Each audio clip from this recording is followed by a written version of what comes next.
Pause it, pause it, pause it. Pause it.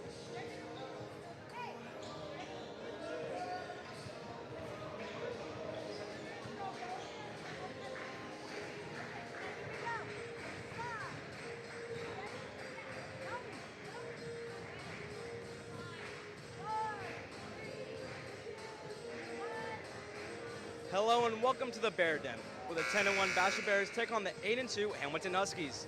Thank you all for tuning in. I'm Rowan Slattery with my co-host partner Andrew LaSalvia and Andrew.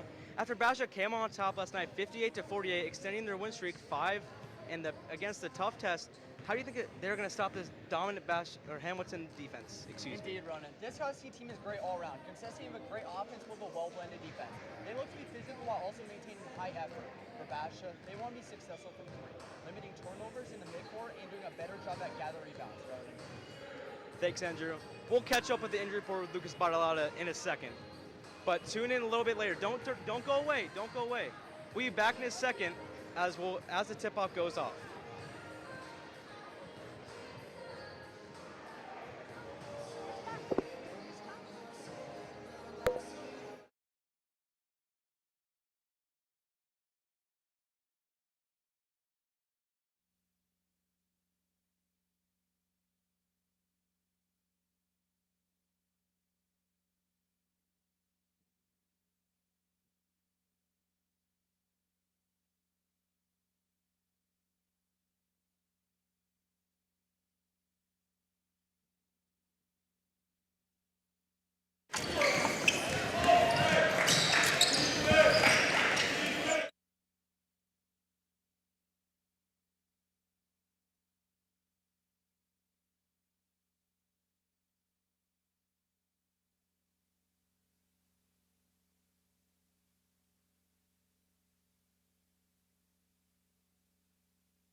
Points on this Basha offense. Yeah, Ronan, that's just what they needed to start off. Basha's going to pass to number 21 with the three. Off the rim, battling for the ball. Hamilton's going to dribble the ball, going to retain possession. That's going to be EJ, as they call him. We're going to pass to Jaden Wan. Back to EJ, but that gets blocked by number 2. And Andrew, what do you expect out of this Basha offense tonight? I just expect them to come out way hotter than they did last time. They came out with a bunch of turnovers, and they just got to fix that, and then they'll be okay. As Carmelo Pierce hits a 2, make up a 4-0, and Basha crosses half court. And I'm excited, Andrew. This is going to be a battle of the ages, a little crosstown rivalry for this tonight. As they pass in the paint, it's going to be up for 2. It's going to be foul. It's going to be travel on Basha. It's going to be Hamilton Husky ball. That's just not what you needed from Basha after getting off to that nice little 4-0 start. They just got to be better with the turnovers. Exactly, Andrew. As Basha already forfeited their lead 4-4 now. And Basha, they're trying to put this pressure on Strawn as Camilo Pierce has another 2. That's just a great move by Camelo Pierce, just getting to the rim and banking that layup. Exactly, Andrew.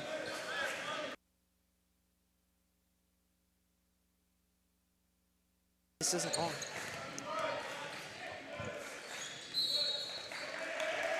Another travel there, the second of the game between the two teams.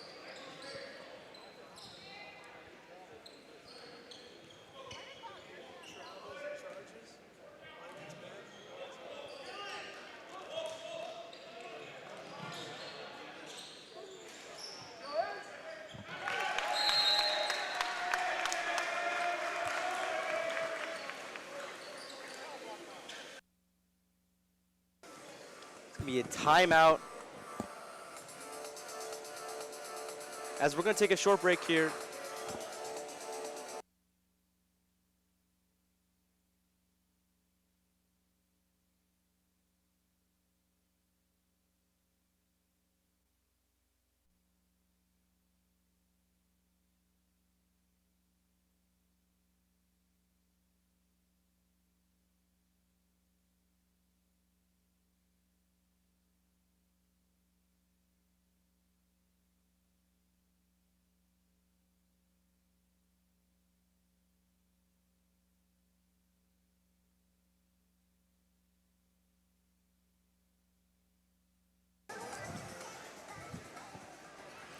It's going to be Hamilton ball at the end of this timeout. Basha's going to be up 8-4.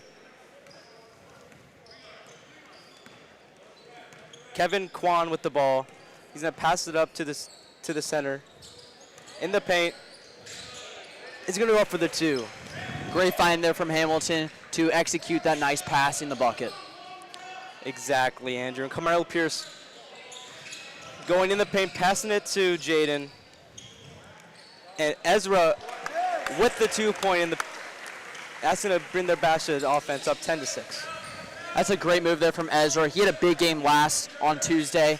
Let's see if he can do it again here today. Keith Kwan with the 3-point, unsuccessful. But Elijah Sharp with the successful 2-point to rebound that ball. Ezra with the failed 2.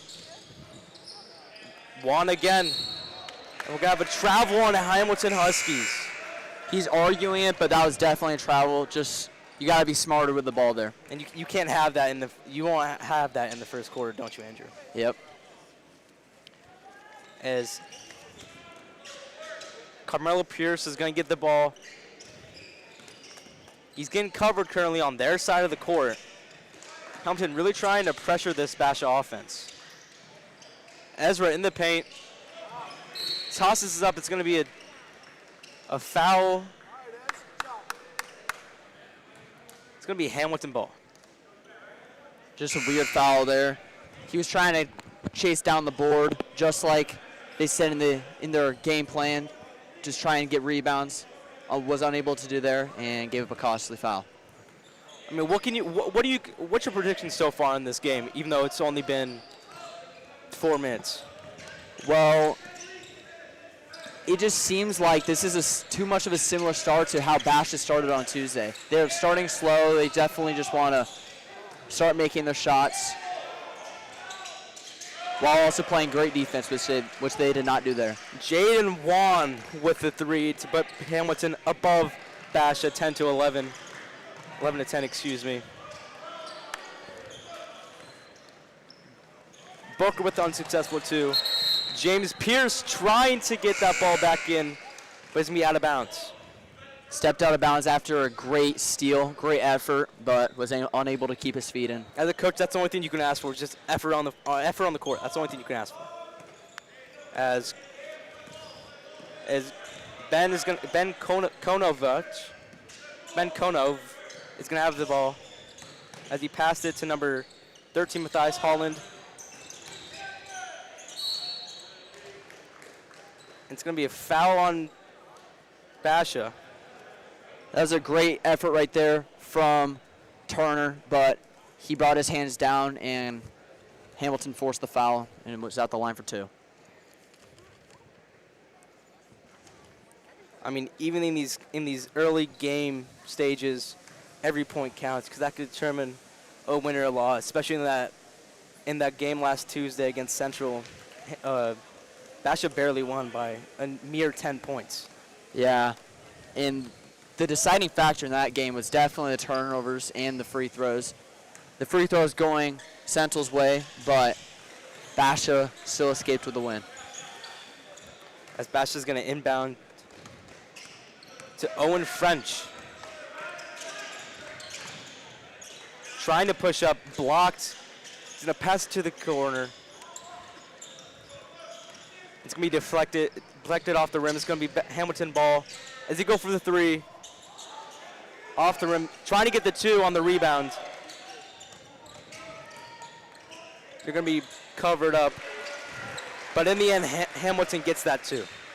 Hamilton's offense is just getting too open. They're just running around and outpacing Basha. Basha's definitely going to have to do better in the coming minutes. Zach with the 3 to make it a 13-15 ball game for Basha.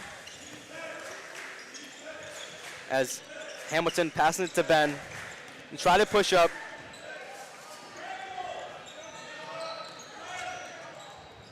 He's going to lose the ball. There'll be no foul on the play. Carmelo Pierce trying to push up. Ashton setting the screen. Carmelo. Trying to look like a superstar. Doesn't get it done.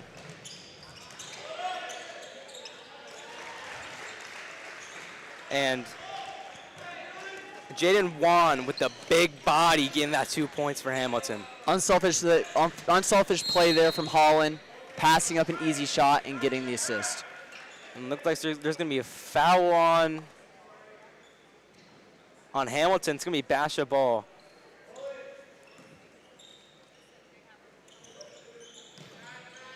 Going to be throwing it to French.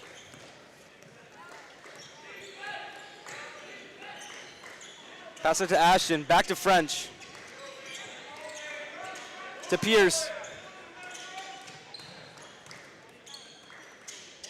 Pierce for three, and it's in. Pierce in the second half of Tuesday's game was money. He really wasn't. He looks money right now. As Hamilton struggling to find an open pocket at this Basha defense. As they're going to try to push up in the paint.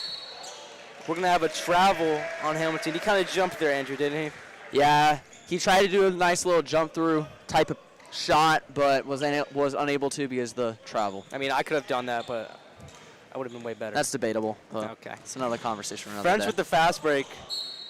And Hamilton has the last touch. It's going to be Basha ball. I think that was a bad play by Hamilton getting the last touch there. That really, it could have been their ball. That's true, Ronan, but I think his teammate thought he may have touched it last, so he had to make that play. As they're going to pass it in the paint. And that's going to be Kevin Kwan with the 2. He's really been a beast in the paint. And he's really been a beast. As Hamilton trying to find an opening in the wing. Passes it to Matthias. Trying to push up. And we have a foul on Basha. Hamilton just right now just executing their game plan to almost perfection. Just playing physical, and their effort has been off the charts. That's going to be 2 for Matthias Holland. Making all of them could take the lead, 19-18. Hamilton right now feels like they should be up more with how they played on offense, with their amazing ball movement, and Basha just unable to knock down shots. But here we are. As he doesn't make a single one of those, but hopefully they can get the 2. Unsuccessful as Jaden Turner trying to get a little fast break action. And it's going to be a foul. It's going to be 2 for Jaden. Great job. If Hamilton keeps up what they're doing for the rest of the game, I don't see him losing. That's very true, Ronan. Their effort, as I already mentioned, has just been awesome, just outpacing Basha. Let's see what they can do in the second quarter in 18 seconds.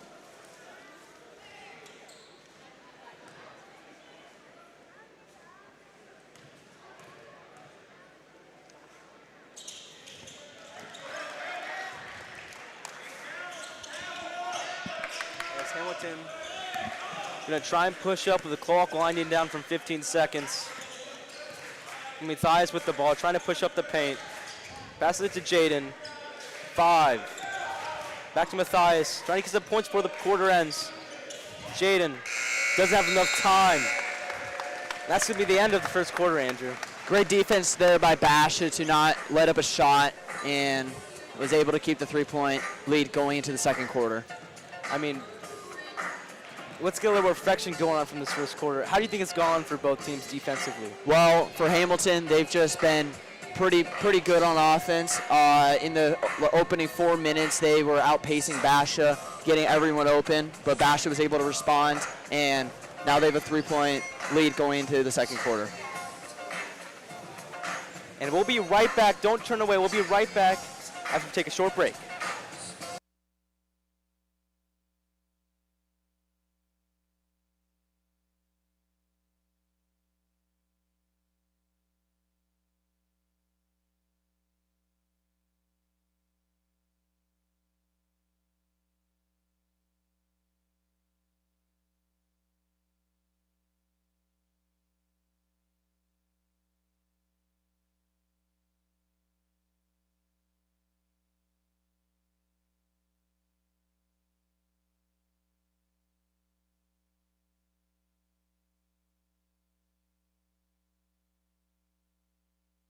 Welcome back to the Basha Bear Network. I'm Ron Slattery, and my co-partner, Andrew Salvia. We are a student-run broadcast, so sorry if we make any mistakes, but again, we are a student-run broadcast. Basha's going to have the ball. It's going to be French. He's going to push up. I mean, French has been there all game. He's getting the ball. He's been one of their starters. So has Pearson. It's going to be Tommy trying to go for the three. Unsuccessful. Hamilton trying to push up the court fast. Take some of that empty space real quick. A spin move. It's going to be Isaiah Bronner with the three. Great passing there by Hamilton, but was just unable to knock down the three. French puts it up off the rim as Basha trying to full court press him. And the Basha defense trying to rally up, trying to team on their defense, as it's only a 20-17 game in the second quarter. Hamilton for three, and it's in. That's going to be number 12. Not great defense there by Basha, just leaving him too much open, and he made them pay. He really did, Andrew. As we're going to have Ashton beyond the arc, and now Owens have the ball. Be back to Payson Harrington. I haven't seen a lot of him lately. He's going to shoot up for two. It's going to be deflected. Hamilton's going to get the easy bucket. Just not great transitional defense there by Basha. Just letting two people down the court, and their coach was not happy, so he called a timeout. I mean, that's what I said. I want to talk to my team. I want to recoup, reflect on what we're doing wrong, and probably make those mistakes not happen ever again. But Andrew, we had a little reflection on the defense. And what about the offense? For Basha? For both teams. Well, as I already said, Hamilton came out firing. Basha was able to respond at the end of that first quarter. I like what both teams have done early in the second quarter, but defensive-wise, both teams just have to be better. I mean, there's always room for improvement, Andrew, isn't there? There indeed is. It's going to be Hamilton ball at the end of this timeout. And he passes to Eli. He's going to inbound the ball. As Hamilton full court pressing Eli. And he has some trouble trying to get past that Basha Bear logo in the middle of the court. And deflected. It's going to be and one for Basha. It's going to be number 10. Peyton Harrington. Great job there by Peyton Harrington to put up that shot and get the and one to fall. And if he makes this, it's going to bash it up 23-22. And hopefully they'll stay in the lead for the rest of the game. As he indeed makes it, as Hamilton passes it to Matthias. Back to Isaiah Bronner, back to Matthias. Matthias for two, unsuccessful. They're tipping the ball up in the air. And overall, it's not going to be any points for Hamilton. Great contest there by Ezra. Just what you want from your big man. And me personally, I love the big man. I'm a big man myself, actually, if you wouldn't be surprised. As Eli's going to be wide open and banks that three. It's going to put Basha up 26-22. Great shot there by Sandroski to get the three to fall. Not great defense there by Basha. I like that play. Hamilton trying to get them off guard, get a little rebound, a little morale boost, and still make it a close game. As Eli back has the ball. It's going to be Tommy, who shoots it up for two. It's going to be unsuccessful. Ezra's going to be guarding him. It's going to be a foul on.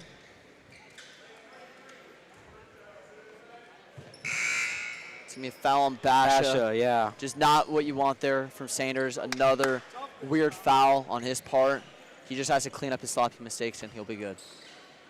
I see him making varsity next year, in my opinion. Being a little backup to Deshaun, who, if I can remind you here, 9 points away from 1,000 points in his whole entire career. And he's an amazing center as Hamilton puts up a 2 by Isaiah Bronner, excuse me.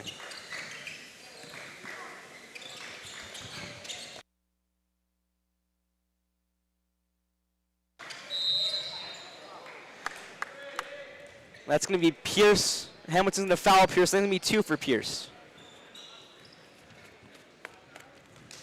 And Story right there, just upset with the call on his part. He didn't think it was a foul, but the refs thought otherwise. I mean, there's no point of arguing. Techno foul is definitely not it.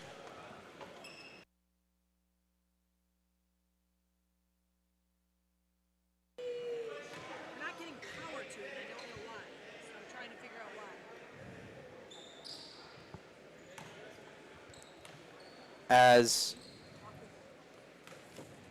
As Carmelo takes his second, he's going to make this one, so he's going to get 1 point out of those free 2. And Hamilton's going to try to get past that court, uncontested, as Dylan Piordra passes to Story. He's going to be on the way. He's going to go for 3, off the rim. And we're going to have a jump ball here. Basha's coach stressed how much he wanted their team to grab rebounds this game. Not off to a great start in this first half, just giving Hamilton too many second chance opportunities. Exactly, Andrew. As Basha tries to push off the court with Pierce. We're going to have a jump ball, questionable call there by the refs. I think that was the right call, but I want to go back to that Pierce steal. That was just great effort by him to jump the pass and force it down the court, and they actually overturned the call. It's not a jump ball anymore, Ronan. Oh, excuse me for the mistake, Andrew. As he gets up there on the rim there. Thought he was going to throw that one down. Wow. Number 12 on Hamilton. As Carmelo for 2 to bounce back that loss.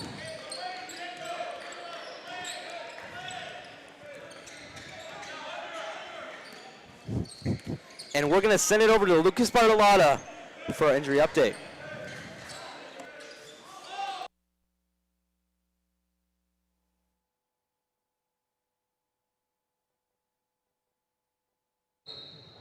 I was like, so currently for the injury report, both teams are not injured, so it's going to be a fully healthy game.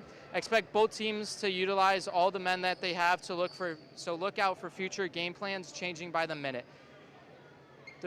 Over here on Basha's side, they want to keep a full court pressure. On defense, they need to plug in the middle when it comes to rebounds. On offense, they want to keep a steady tempo, and they want to keep pressuring the middle. They'll take the easy buckets in the paint, and they're going to get to the spot, and then they want to get to the spots where they have for the setup plays. Back to you guys. Thank you, Lucas. As Eli's going to have the ball, he's going to try to push up, and it's going to be Illegal screen. Foul on Basha, illegal screen. Sanders just not really playing his greatest half compared to his last game. He'll probably turn it around in the second half, but time will just have to tell. As Ezra's actually going to be subbed out for for Jaden Turner. As he's going to take a little break. Maybe recoup and maybe go back to fundamentals. As Hamilton trying to do a little screenplay there. Remember, Jaden Wan, one of Hamilton's star players. And Diego.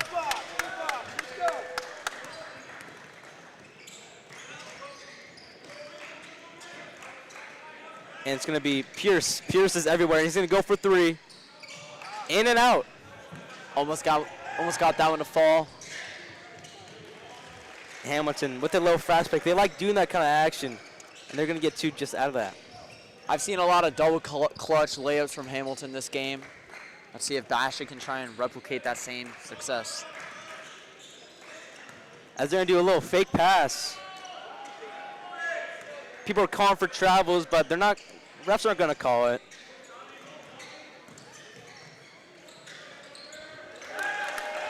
As it's going to be Booker with the 2. Great move there by Shirk to get that one to fall. Just driving hard to the basket.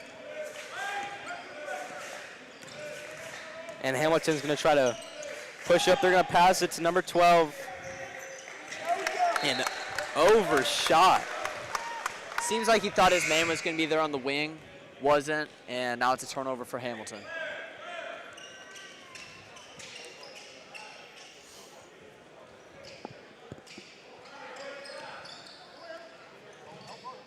As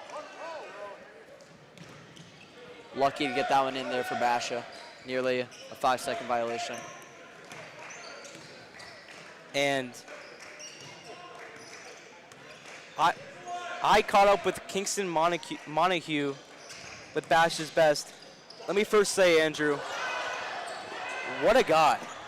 This mindset hasn't changed for Montague. Let's just talk about that. His success hasn't been created overnight. Dunk there it's by been built Basha. through consistency. And he puts up the 3. Every time I eat, But as I was do my saying, workouts, all that stuff, I try to keep it Kingston, consistent. what a guy to because, talk to. He really speaks his soul. And check that out. Coming out soon. We're going to show it at halftime at the varsity game. And it's going to be tune in. What a guy Kingston is. Just one of Basha's many stars. He's having a career season in his sophomore year, but there's a foul there again by Basha, and Hamilton got the M1. Yeah, they certainly did, Andrew. And I think Basha can't have these 2 penalties here. If they make them, it's going to tie up that ball game with only less than 30 seconds left to go in this first half. Some substitutions being made with just under 30 seconds left in this half. Try and get some players playing time. I respect that. I respect that from that coach. As Pierce is going to try to maybe choose some clock so he can get the final shot. Hamilton is going to intercept the ball. Little deflection in the air by Hamilton, and it's going to be Eli with the 2. And that's going to be the end of your first half. What a way to end it out for Basha. Yeah, what a way to end it for sure, Ronan. Just great offense by Eli to get that one to fall, and now Basha will go into halftime up 3. Andrew,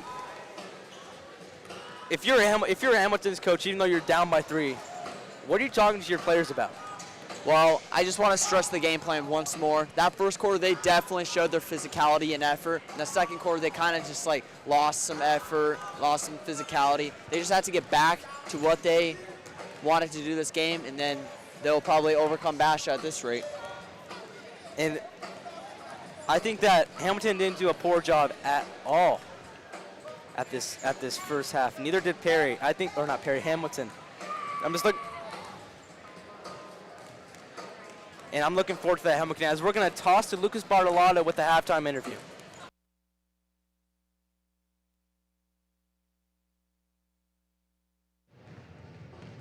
All right, a great first half, Coach. Obviously, you're winning 36-33. A little too much scoring, especially in the paint for Hamilton. Coming out of the second half, what is your main priority for stopping Hamilton's offense? Yeah, main thing right now is our transition defense got to be a lot better. It seems like they're just getting out and beating our 5 guys down the floor as easy as possible.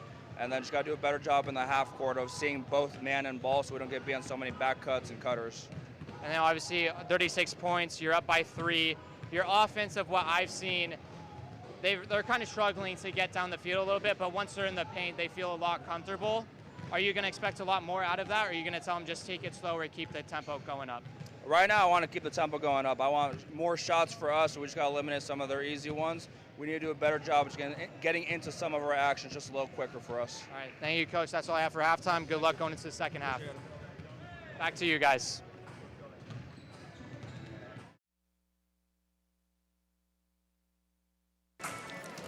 And at halftime during the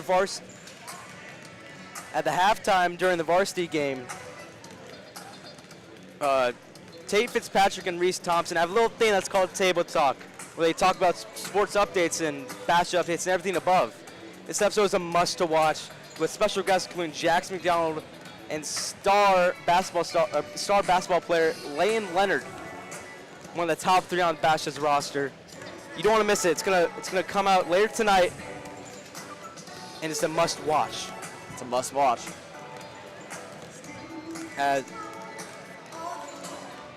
As I'm excited for Table Talk. Are you excited for Table Talk? I'm excited. I heard it went really well. It's going to be a great watch, and nothing more.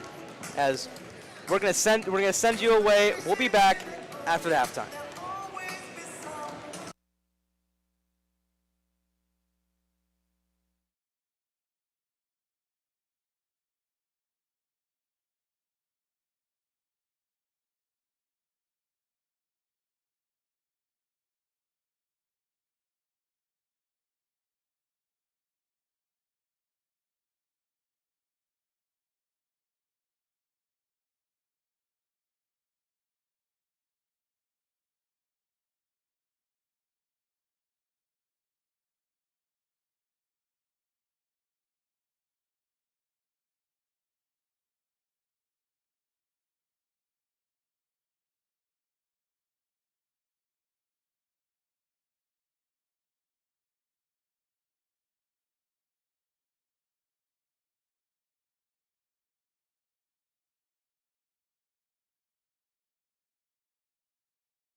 is Carmelo Pierce.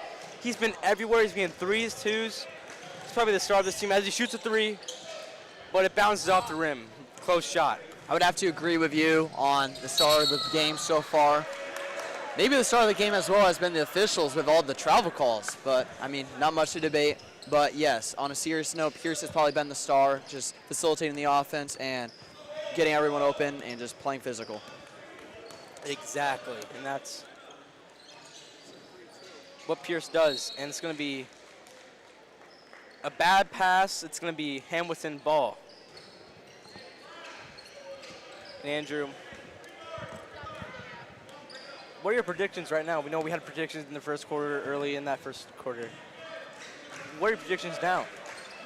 They're probably going to stay the same. I think Basha will come out with a win, but they just got to clean up some things, and they'll be right back on the right track. As Hamilton passing around the ball, going up, number 13, Matthias Holland. I've seen him in the paint every single possession, and he's gone those twos and those threes. Almost a steal by Sharpie, but luckily Basha retains possession.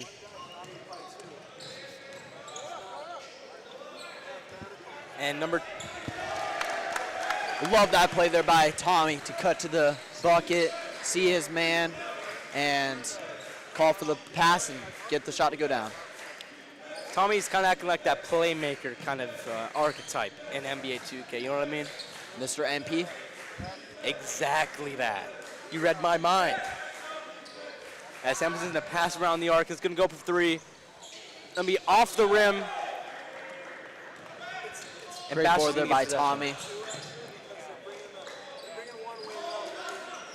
Tommy. Tommy has the ball. Pass it to Carmelo. He's going to go for three. And it's in. First three of the second half. Andrew, how do you feel? I feel like if we get more of those shots that fall down, we should be winning by much more than 4. And what a steal by Carmelo. As he's going to get that two, he's going to reach all the way up to that rim. It's going to be timeout, Hamilton. What a way to start off. I think in a year or two he'll be able to dunk that. Just is such a great player, such a great. He's just a great player. Yeah. Nothing much more to say. I see him be the next star in that varsity team in a couple years. Agreed.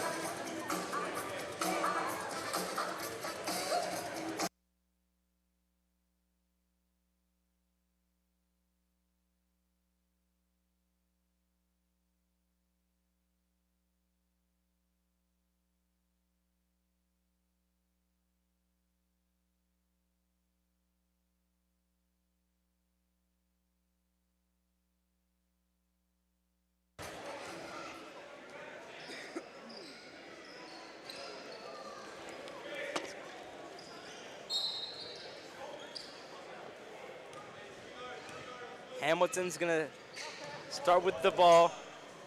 They're going to take their time going up court. They have a change of pace for them compared to the first half. They're passing around to the corner.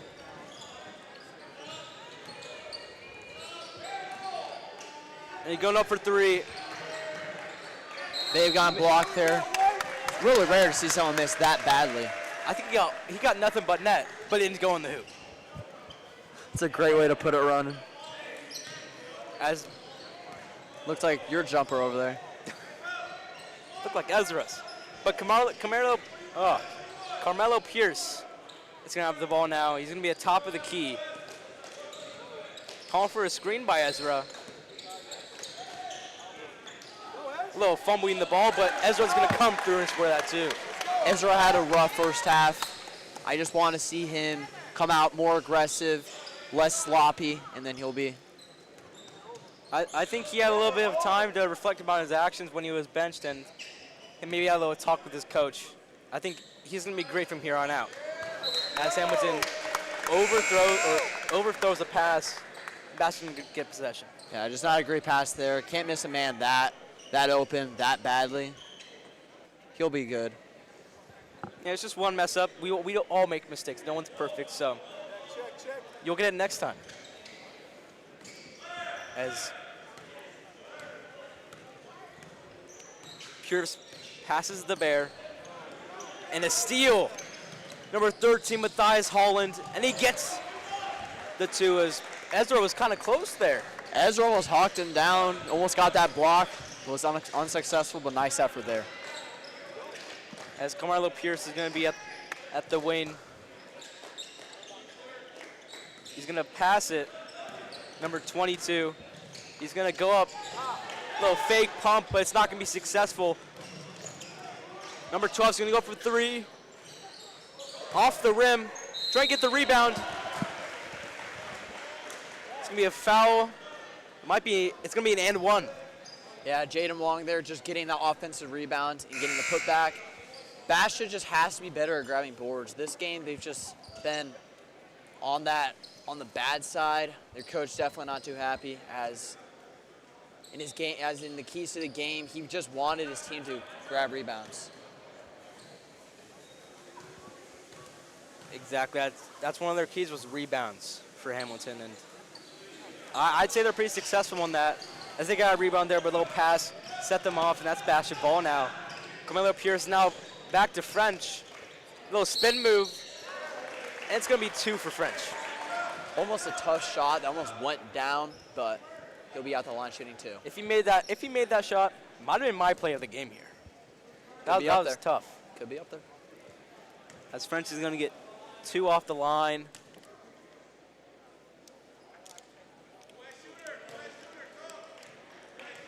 Very different outcome from this game to Tuesday's game. Both teams just been not great at making free throws. They've been getting the line, but have not been knocking them down. If you're a Basha Bear Network OG, you saw my first live stream at Girls Varsity, you would have heard me say, I was watching SportsCenter, and the team was down by 20 points. They made 3 free throws and won the game. You have to make those free throws and win that game. Almost an overthrown pass. But he catches that. He goes up in the air. Luckily he has hops, and he gets that three. Jaden Wong has just come out firing this second half. I think up to about 7 points this quarter. As French is going to pass it. Number 5, Jaden Turner. Back to Payne Harrington. It's going to be Pierce in the corner. Off the rim. Hamilton trying to pressure this Basha defense. That was a heat check there from Wong. Yeah. He had a wide open shot. Barely missed it though. And Wong. He definitely made up for his missed three there by getting that near steal. I'm seeing Hamilton ball. I'm seeing Wong everywhere. I'm seeing him getting steals, getting threes, getting twos. What can't this man do? I don't really know. He's outpacing that speedy boy in Carmelo Pierce. Sorry, forgot his name for a second. As Hamilton passes into paint, number 12 gets the layup, or the lay-in, excuse me. And it's going to be French returning the ball. And who's been your favorite Basha player this game so far? I would have to probably say, I don't really have a pick yet. I'll have one by the fourth quarter, Ronan. Good idea. As it's going to be Hamilton ball, as it's going to be pushed out by Payson Harrington. Some movement on the bench there. Looks like someone might get subbed in. In the corner, Wong. My goodness. Jaden Wong is just on fire right now, doing everything for Hamilton, putting them on their back. Hamilton, it's just Wong. It's like the Buffalo Bills. You know, the Bills basically Josh Allen. Hamilton's basically just Wong. You know what I mean? That's a fair comparison. As there's going to be a sub in, number 23, Ashton Smith, going to sub in for Jaden Turner.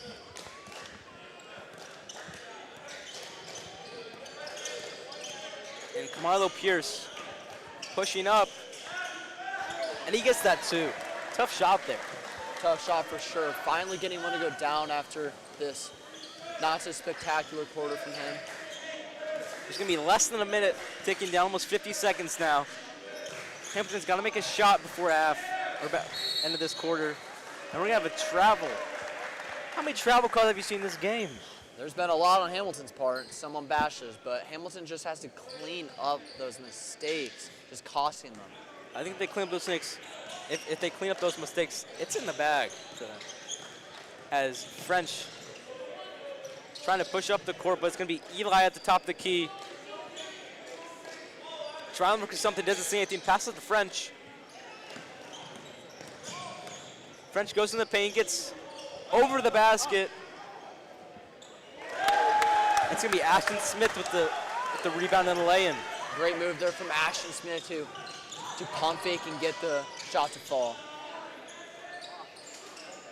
And number 12, we missed 3. It's going to be Basha ball with 8.8 seconds remaining in this third quarter. Boy, is it a close one. 8 seconds. They have to get something off, Andrew, don't they? Yes, they do. They're probably going to have Pierce take the shot right here. 5, 4, Eli with the ball, up for 3, and it's in! Great shot there from Eli, doing it again. What a dog Eli is. And that's, I've said it twice in a row, what a way to end this quarter. What a way it was. Another 3. Basha just needed that shot to fall. Maybe they'll start clicking more in that fourth quarter. Well, you know what Carmelo Pierce kind of reminds me of a little bit with his haircut? Someone called it Halliburton. Tyrese Halliburton. I don't know if it's me, his shooting form, his haircut. It could be both. Could be both. Looks like him. I don't know. Andrew, this may be only a JV game, but boy, it's got me fired up.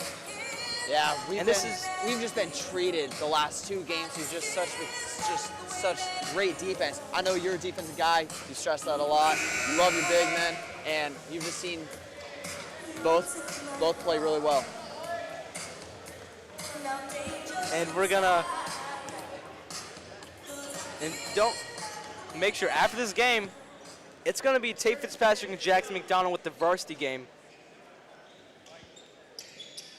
As we're gonna send it to Lucas.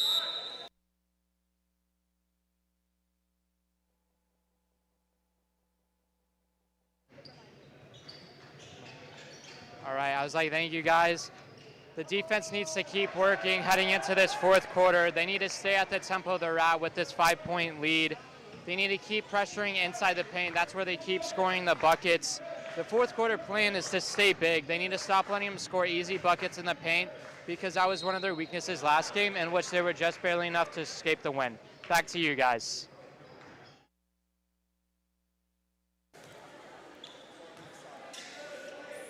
It's gonna be a foul on Basha. Quick recap, it's 55-50 Basha. Fourth quarter, close game right now. Hopefully Basha can come out with that bag. Hopefully they can. The story of the game so far going nearing the end of this game has just been the turnovers and the physicality by both teams. Nope, can't forget about those travels though. Definitely travels. As Carmelo Pierce pushes up to the key, passes it to number 23, Tommy, or Ashton Smith. He misses the lay-in. Hamilton pushing the tempo. Woo-hoo-hoo! Great move there by Hamilton to get that one to fall. That was smooth like butter. That's only a 2-point deficit for Hamilton. As Carmelo Pierce gives the ball to Tommy. Back to Eli, back to Tommy now at the wing. Setting up Ashton Sampa screen, failed screen, Tommy pushes up to the paint, and he gets that lay-in for 2. Great move there by Tommy to get that one to fall. And Ronan, if I had to pick, he'd probably be my player of the game. Didn't play much in that third quarter, but his intensity has just been on display here tonight. I have some other players I'd rather choose. Never mind. He must have heard me. I didn't mean to speak down on him. Yeah, don't get down on Tommy. That's going to make Hamilton cause a timeout. It's going to be 60-53, Basha. If they keep on doing what they're doing, I don't see the score changing at all. Yep, not if Mr. Sorensen has anything to say about it. He's just been on fire tonight. Coach needs to put him in some more, and he'll lead them to victory. And we're going to go back to that player of the game kind of thing. I don't have Tommy. I'm sorry, this is my pick. I got either Carmelo, a little sleeper pick, Eli. Any reason for both of them? I haven't seen Eli miss. I think I've seen Eli miss one three-point the entire game. And I think some people underestimate him because he's short. But man, he balls out like a dog. He's just been also really close this game. Just getting buckets when Basha needs it most, and just providing that nice little momentum swing. Yeah, I think that if they don't change their starting lineup, if they keep their players in that they had in for this timeout, they're golden. Yep, they'll close out this game. As we have 6 minutes, 23 seconds. So anybody join us now. It's going to be 60-53 Basha. And you missed a good one as it's come near the end. As Basha is seeming to do a little zone kind of defense. Not really man. It's going to be wide open in the corner. Great off screen by Hamilton there, but horrible they were just not able to execution. knock down just horrible execution. Get low, get low. Tommy, the ball, trying to make some moves. Physical. I guess physical might be his middle name. He's going to pass to Carmelo Pierce. Carmelo having trouble going inside the ring as he puts up a three, but he misses it. Shockingly, Mr. Sorensen didn't get that one to fall. Speaking of missed threes, there was one right just there, off the backboard. Didn't even touch the even touch the net. As Basha gives it to Tommy, then in the paint, it's going to be Ashton. He's going to get that layup for two. 62-53 now. Great move there. Didn't know that was in his bag. Hamilton needs to step up their game. They need to get some points on this board, or else they are donezo, my friend.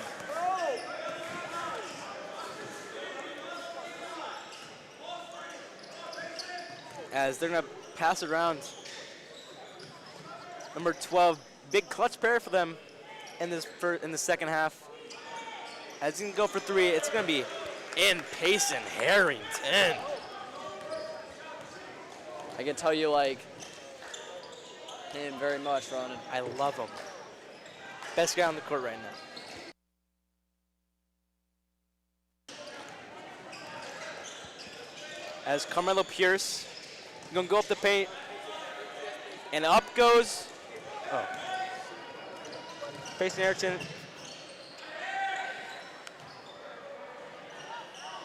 Jaden Wan with the missed three. Almost in, but it rolls out, and we're going to have a jump. No, that's jump ball. You're going to hear from the fans here. That kind of looked like a jump ball there. That's just an insane miss there by Pedroia. Luckily, he was able to get his rebound, but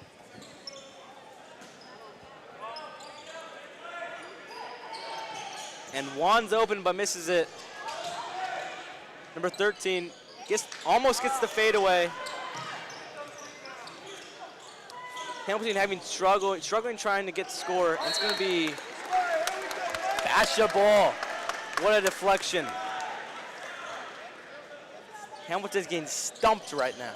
although he isn't getting his shots to fall, I'm liking Pedroia's effort out there, just trying to create as many second chance points as he can for his team, as Basha calls a timeout right there. I think that's a good timeout. Get your players to get a little rested. 3 minutes, 40 seconds left to go in this game. Make sure they're prepared for the end game.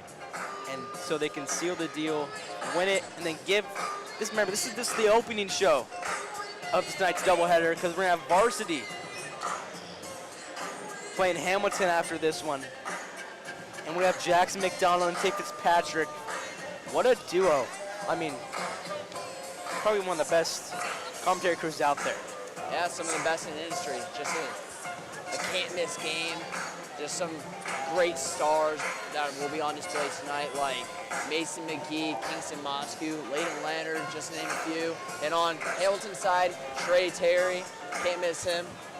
You really can't. And I mean, it's a little crosstown rivalry, so maybe we have a little student section offer over here.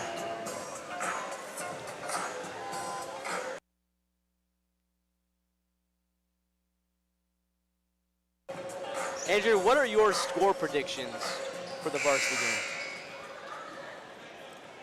For the Hamilton Basha varsity game?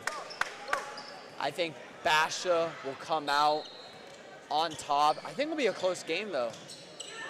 I think so too. A little rivalry. They're always close. It could go either way. It'll just be a scrappy game altogether. Exactly. As man of the hour, Carmelo Pierce passes the ball to Ashton Smith.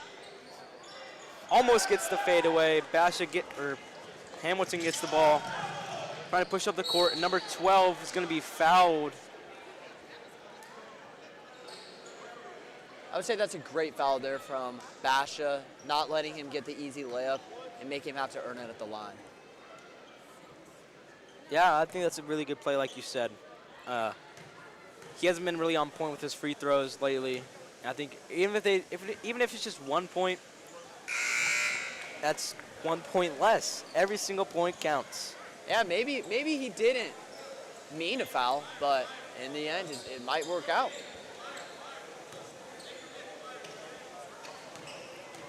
As Hamilton shoots through second, and it worked out. There we go. Good job, guys. As they're not going to score any points on that foul. It's going to be Basha ball after a foul.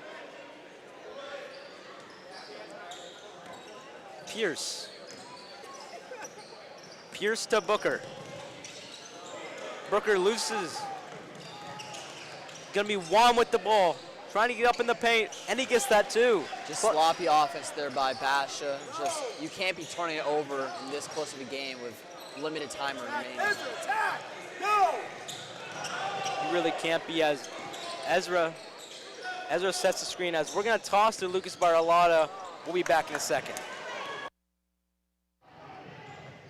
All right, one of the biggest game plans heading into these final 3 minutes in this game.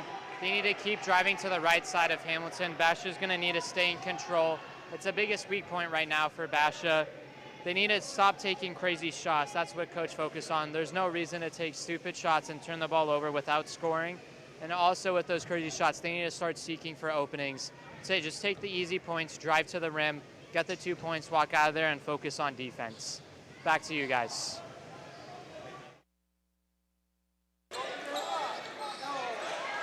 As if you recall, it wasn't a close game before.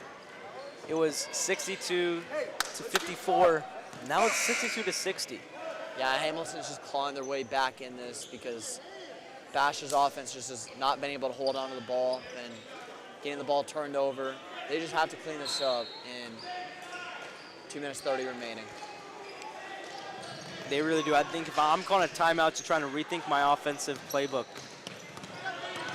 As French gets past the half-court line, it's going to be Tommy with the ball, but he's going to lose it. Sloppy right there. As Juan, back to Juan. Star player right there. Number 12, he's going to try to make some moves, trying to go in the paint. He's going to do a little spin move, and he gets it for 2.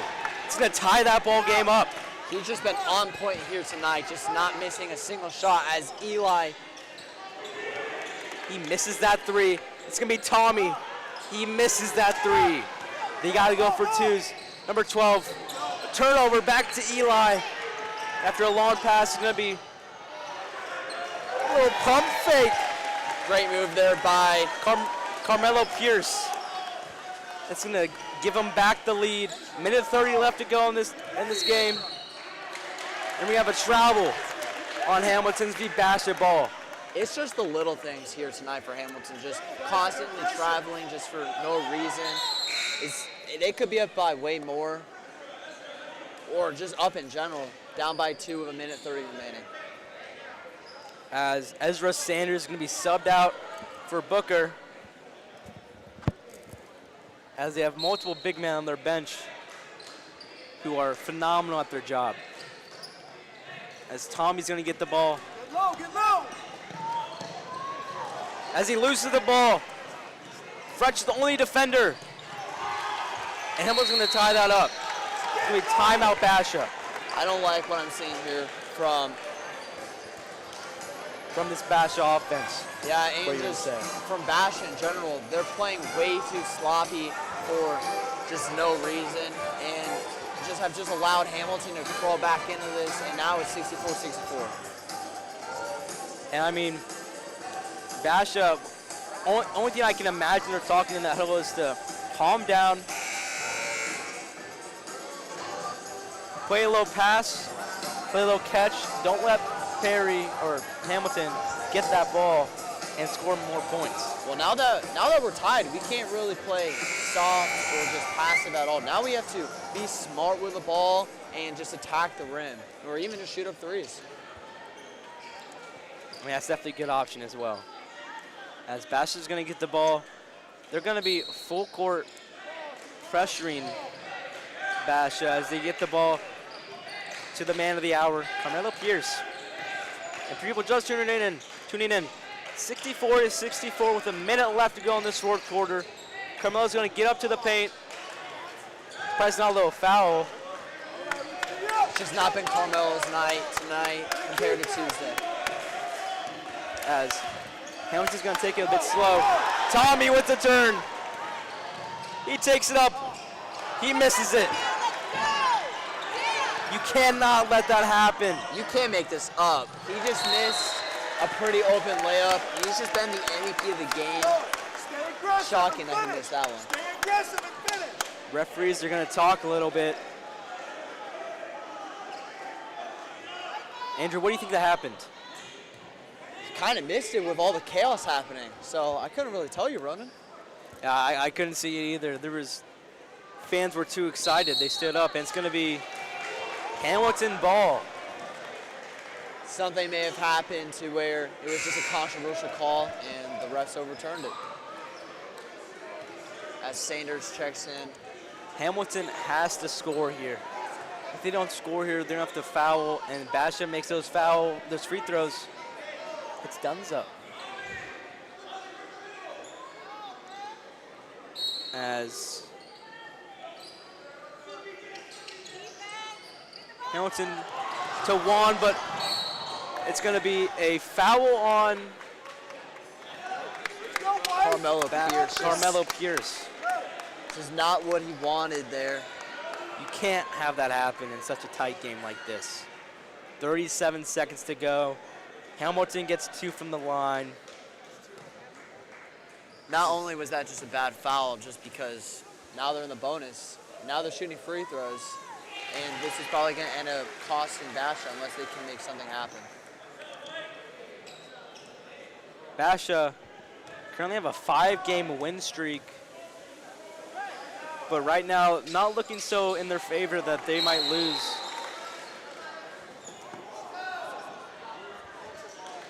And looks like it's going to be Hamilton ball. Questionable call. I thought it was going to be more of a jump ball. And Hamilton's going to take a timeout. As Andrew, can you give me a little recap of this game?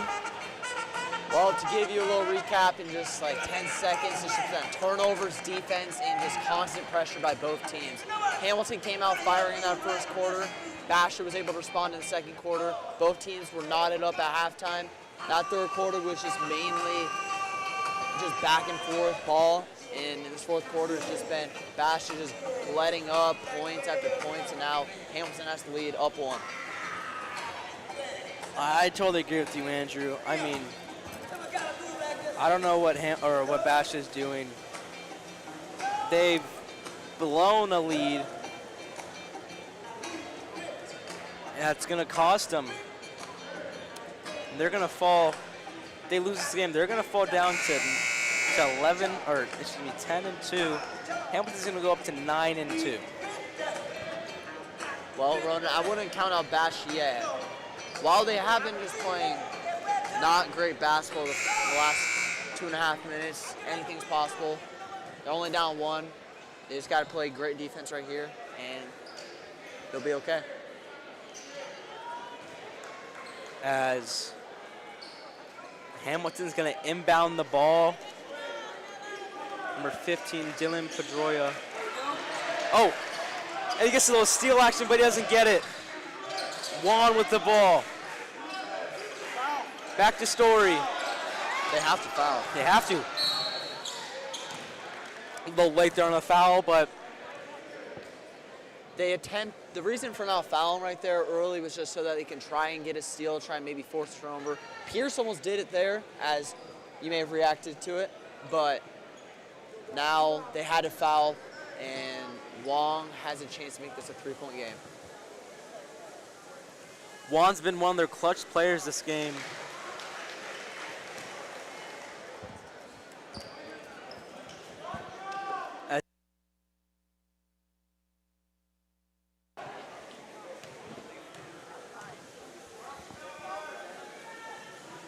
As he makes that second, it makes it 67-64 ball game. Andrew's popping a little smile over here because he thinks it's a bit funny. As Pierce misses the layup. Clock ticking down for 11. This is going to be a low foul. I don't like that shot there early. Just, he probably could have found a teammate open for 3. I understand the idea of attacking the basket and getting 2, and maybe Hamilton misses free throws on the foul attempts, but this is going to come back to bite Basha, possibly. It's going to be Dylan Pedroia at the line. He makes his first.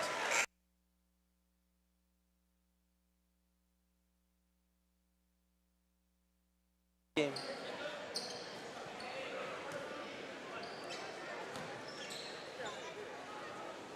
And I know you said not count up Basha, but it's looking like the end of the game here. 11 seconds to go. Now it's ticking down. They have to get something. There's going to be a foul. I like that foul there for Hamilton. Just not going to allow Basha to get a 3-pointer. And they also had a foul to give, so. We're going to take a little breather here. Let the air settle in here. As the score is 68-64 Hamilton.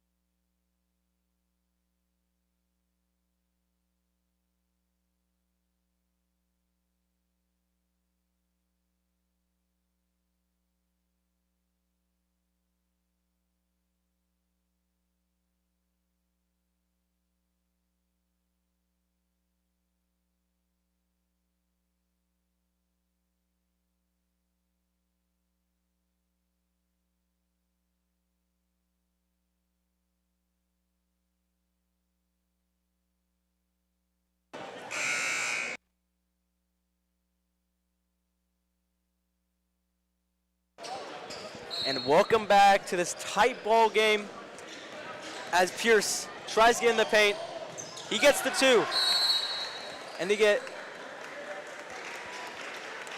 That was a great play out of the timeout, just getting the quick bucket. Only letting up like 3.4 seconds on the clock, if I remember what the score was before, or the time was before. And now Basha has a chance to maybe force a turnover, and then potentially they miss free throws, and just like that, it's a 1-possession game again. I mean, For those who just joined us, it's a 68-66 ball game. Hamilton in the lead, 5.6 seconds left on the clock. I mean, you missed a good game tonight. But don't worry, Varsity's gearing up for the big matchup, crosstown rivalry against Hamilton after this. I feel really bad for the people that are just tuning in right now. They've missed a really good game. They really did. Defense, offense, they missed it all. As Basha has to foul here. They have to. They don't have a choice. As they're going to foul with 4.7 on the clock. Andrew, what do you think the game plan right now is? Right now, it's just to hope he misses one or maybe even both free throws to give them a chance to tie up the game or even win it. If he misses both, are you going for the 3 or the 2? Well, it really depends on how he misses, which he'll make the first one. So now, in this situation, you just have to hope he misses. And if he makes it, you have to get a quick 3 out of the timeout and then just do it all over again. But with such limited time remaining, I doubt that's even going to get to that. It's going to be timeout. 70-66 Hamilton. It's not looking good for Basha. Well, it's looking like it'll be a win for Hamilton, but if Basha even wants a chance, they have to make this 3 right here. Yes, they have to. They have to make this 3, get a quick foul. Hopefully they don't make it again. Hopefully they don't make anything. Game's And over. either get a 2 or a 3 at this point. Just all you can do is hope.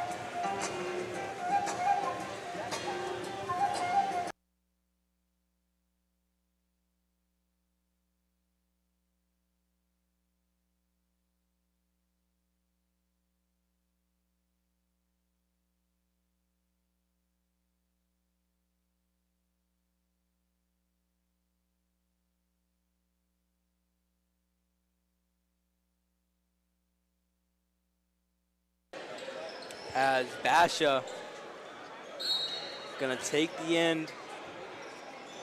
It's gonna be Pierce. He has point, he doesn't have enough time. Well, right there, it looked like Hamilton was just told to back off and not allow Basha to potentially draw an and 1-3, but And that's our final score, 70-66.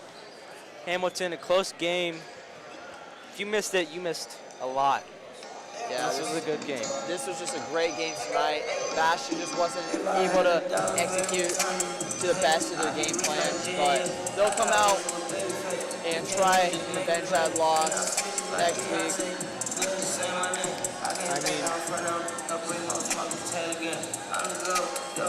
I think this game was they really set the stage for this next varsity game, and I mean, I can't wait for this varsity game as Hamilton players start to take the court, and Basha's varsity players have a little team talk in the corner.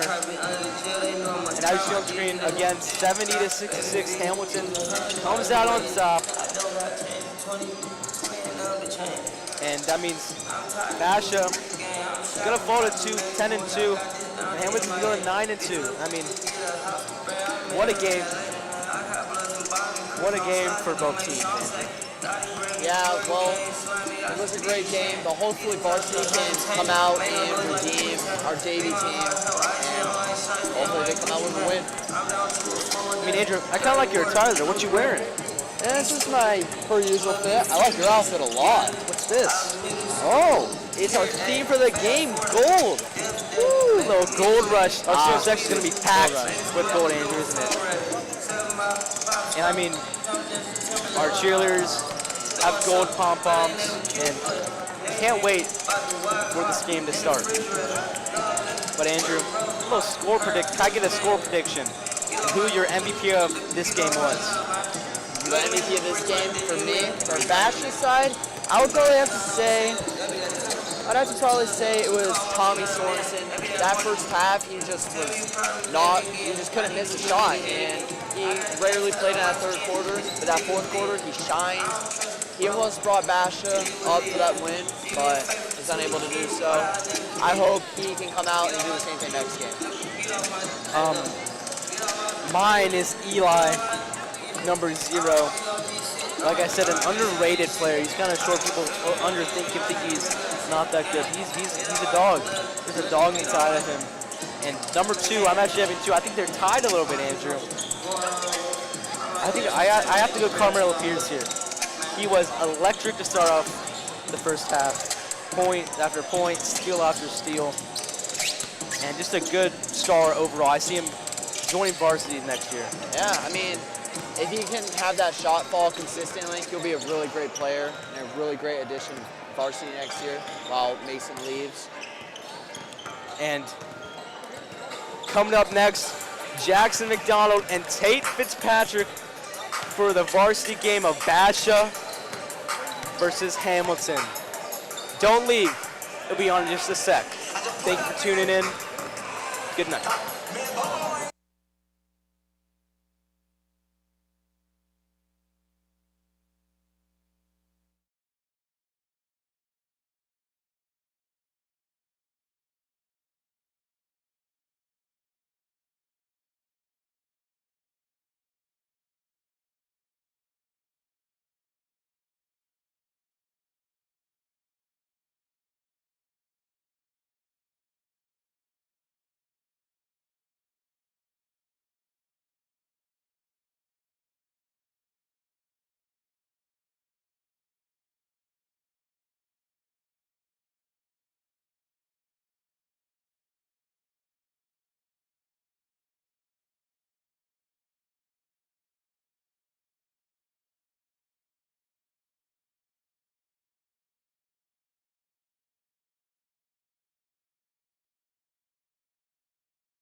National Nothing Day, but don't worry because tonight we bring you something.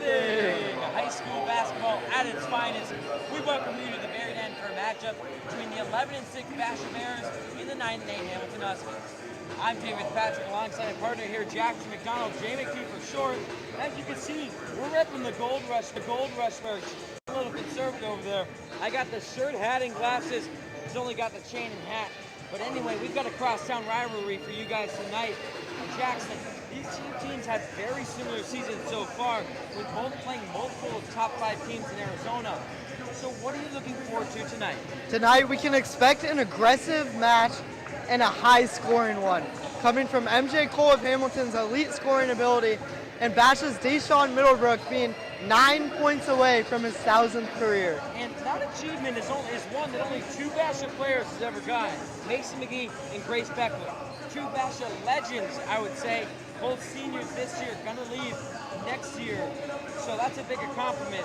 So with that, plus the playoffs just around the corner, what does a win mean for the Bears tonight? A win for the Bears tonight places them on a 3-game win streak, securing them a home game and the school's 8th consecutive winning season, the longest in program history. And as for the Huskies, it's pretty simple. Their playoff hopes stay in reach with a win. A loss, though, they extend their losing streak and fall to 500. So how do the Huskies avoid a loss tonight? The Huskies need to protect the paint. Following Deshaun Middlebrook's 20-point dominant performance against Central, they need to protect that paint. They need to limit their turnovers and do not let Basha star Mason McGee get hot, or else it could be a long night for the Huskies. Well, there's no doubt about that, especially with it being this late in the season. Some players are probably banged up. We'll check in with Lucas Bartolotta courtside.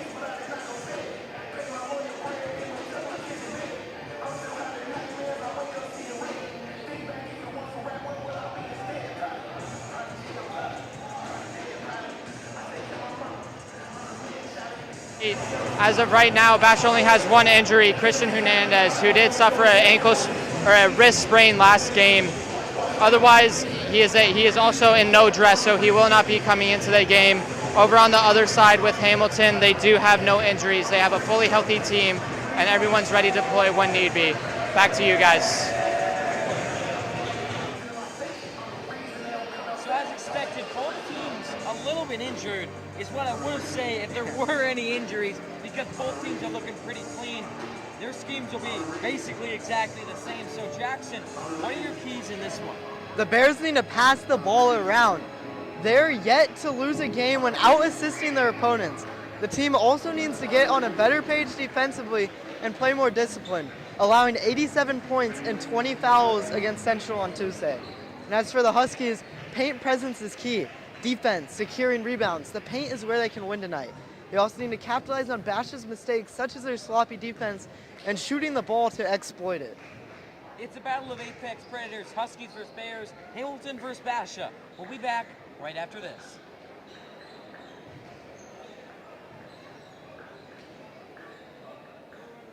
Good evening, basketball fans, and welcome to Basha High School. Drink this yet? Tonight's varsity matchup is the Huskies of Hamilton High against your Basha Bears. At this time, we ask that you would please rise and remove your caps for the presentation of our colors by our very own Basha High AFJ ROTC color guard.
And we're back with some basketball. Hamilton Huskies versus Basha Bears. It's going to be a good one tonight. As we said in the pregame, Dejan Middlebrook 9 points away from 1,000 points. That's going to be a big milestone for him to hit. Mason McGee is the only other player on this team to hit that so far. And the tip goes to the Bears. Really difficult to win those over Middlebrook, as it looks like Basha almost has a fire in their eye already, moving quickly, as a quick foul from the Huskies. McGee will be the one to inbound. He finds Middlebrook. Middlebrook spinning into the lane. Shot does not go. And it will be Husky ball. And this is what I talked about in the pregame. The Huskies need quick points following these turnovers so they don't dig themselves deep early in the game. And that's Cameron Clayton bringing the ball up, passing it to Christian Jimenez. Excuse me. Swings it to MJ Cole, star guard for these Huskies. He kicks it out, corner three, unable to get that one to go. Trainsky on the shot.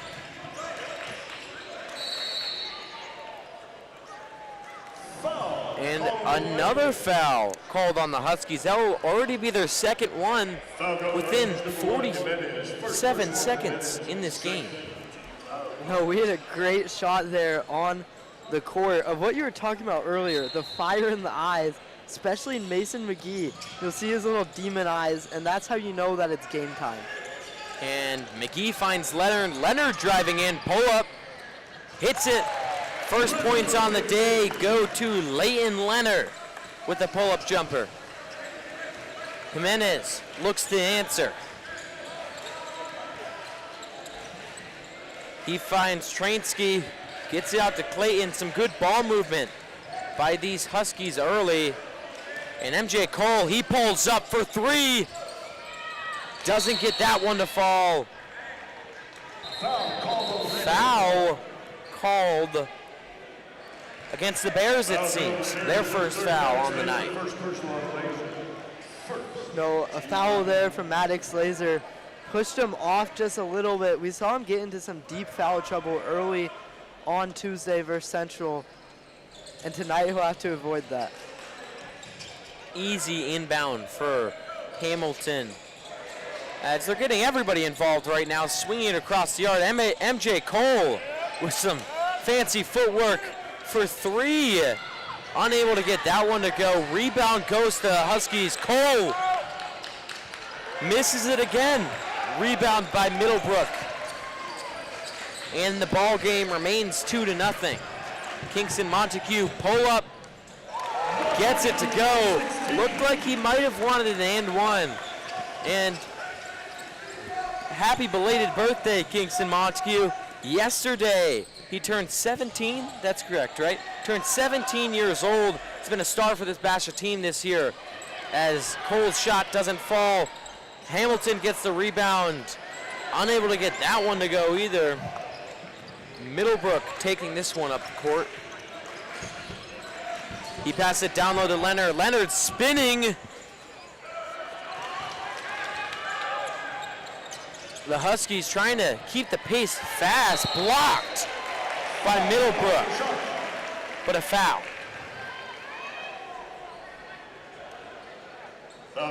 Here, it looked like Middlebrook initially had the ball. His hand may have slipped off a little bit and hit the arm of Trey Terry, giving him the foul.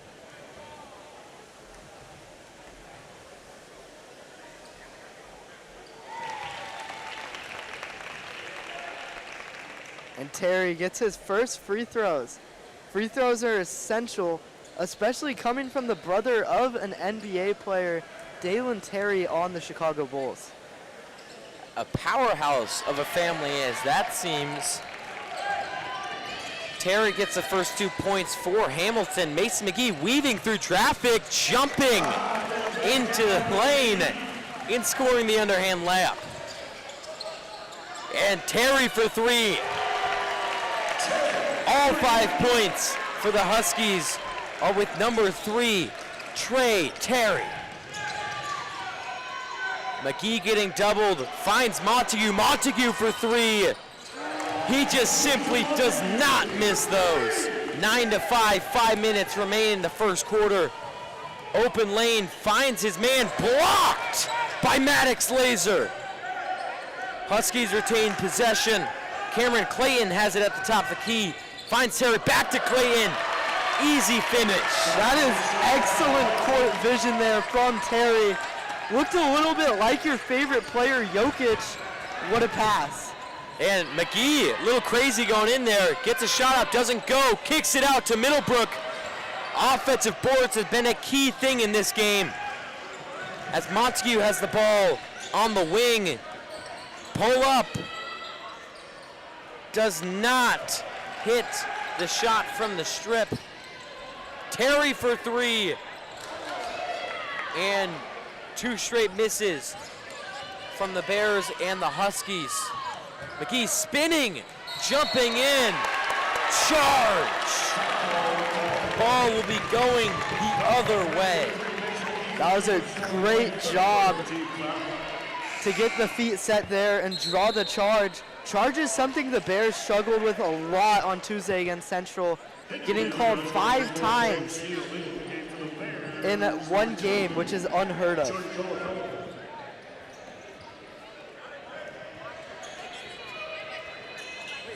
Some substitution for the Bears as we see Jordan Gulliford come in for Maddox Laser.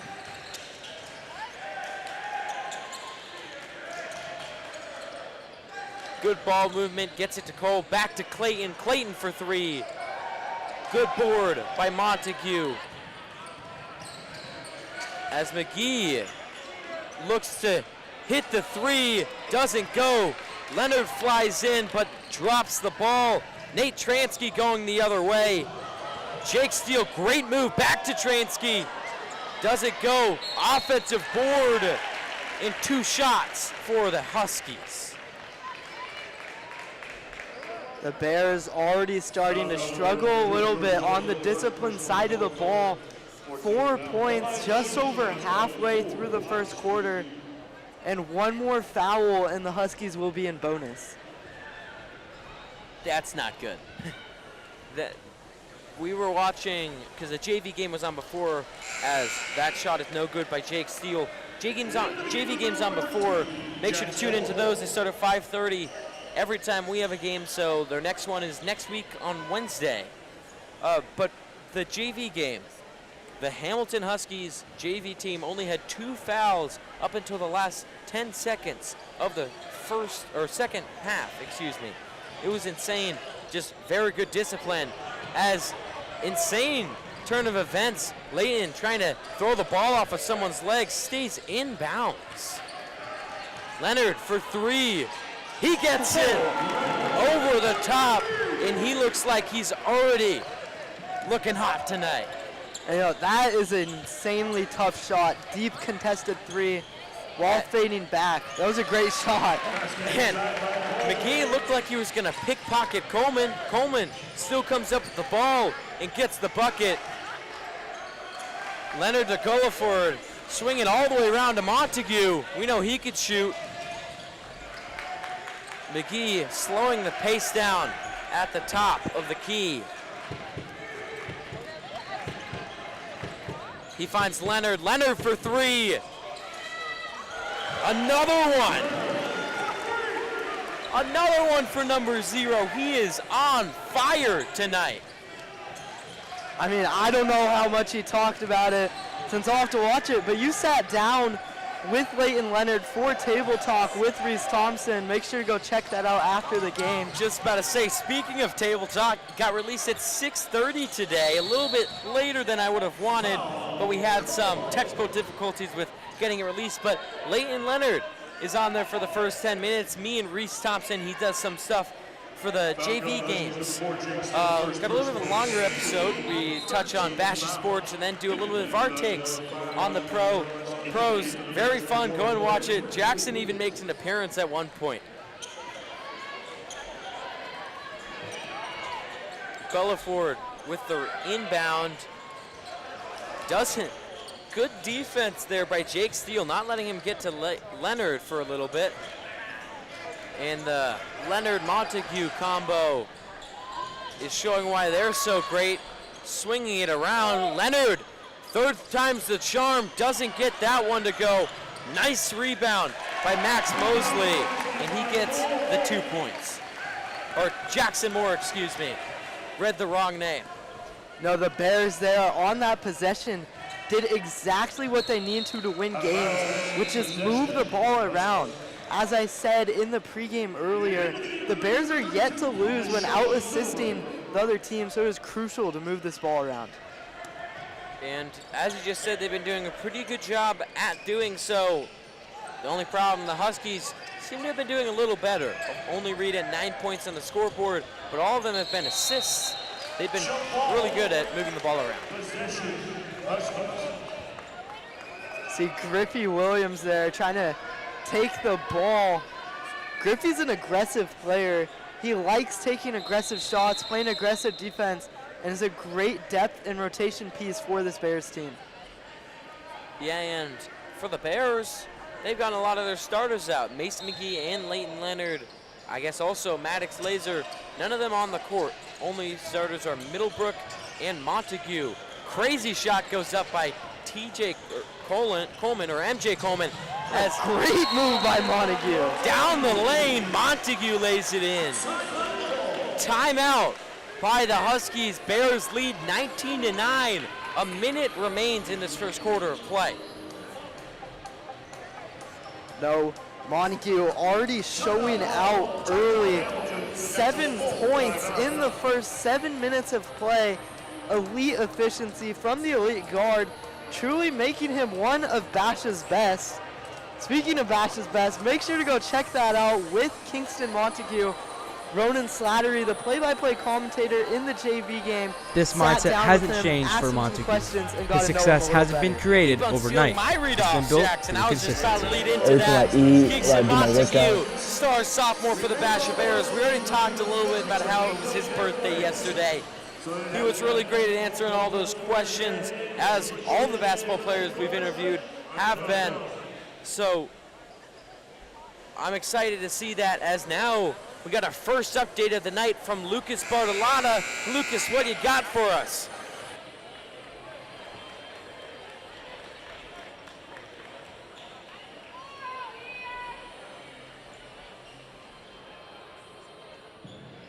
All right. I was like, for Basha's game plan, Coach Grotehouse wants to keep moving the ball. They need to use screens to change the picture. The officials aren't calling of what Coach Grotehouse is seeing. They keep holding Basha tight and not letting him get inside the paint. So all they need to do is keep moving the ball, and then this game is going to get quickly out of hand. Back to you guys. And we're back. Thank you for the update, Lucas. As MJ Cole finds his man, top of the key, unable to get it to go. Lauterbach on that three right there, as Trainsky trying to get something going. Lauterbach to Cole. Back to Trainley, and he gets it to fall. Trainsky with the three-pointer. Deep three. Huskies took their time, stealing a page out of Basha's book early in the game and moving the ball as well. And we can tell early that ball movement and possession is going to be a huge factor in this game. And the Bears seem to be slowing this ball down a little bit, with Montague just dribbling up at half court. You know, a little extended shot clock, 35 seconds in high school.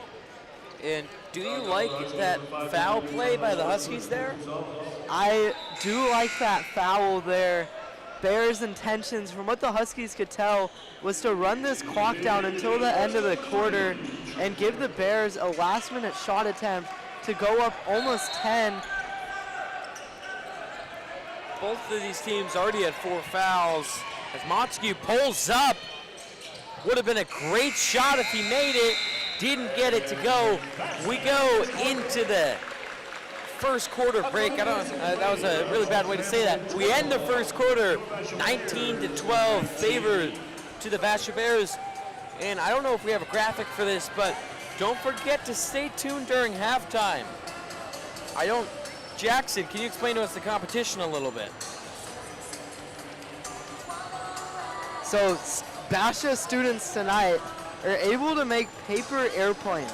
They write their name on the paper airplane and throw it from the baseline. Whoever is able to land their plane inside of the Bear logo at midcourt will get a chance to shoot from the Bear logo for $100.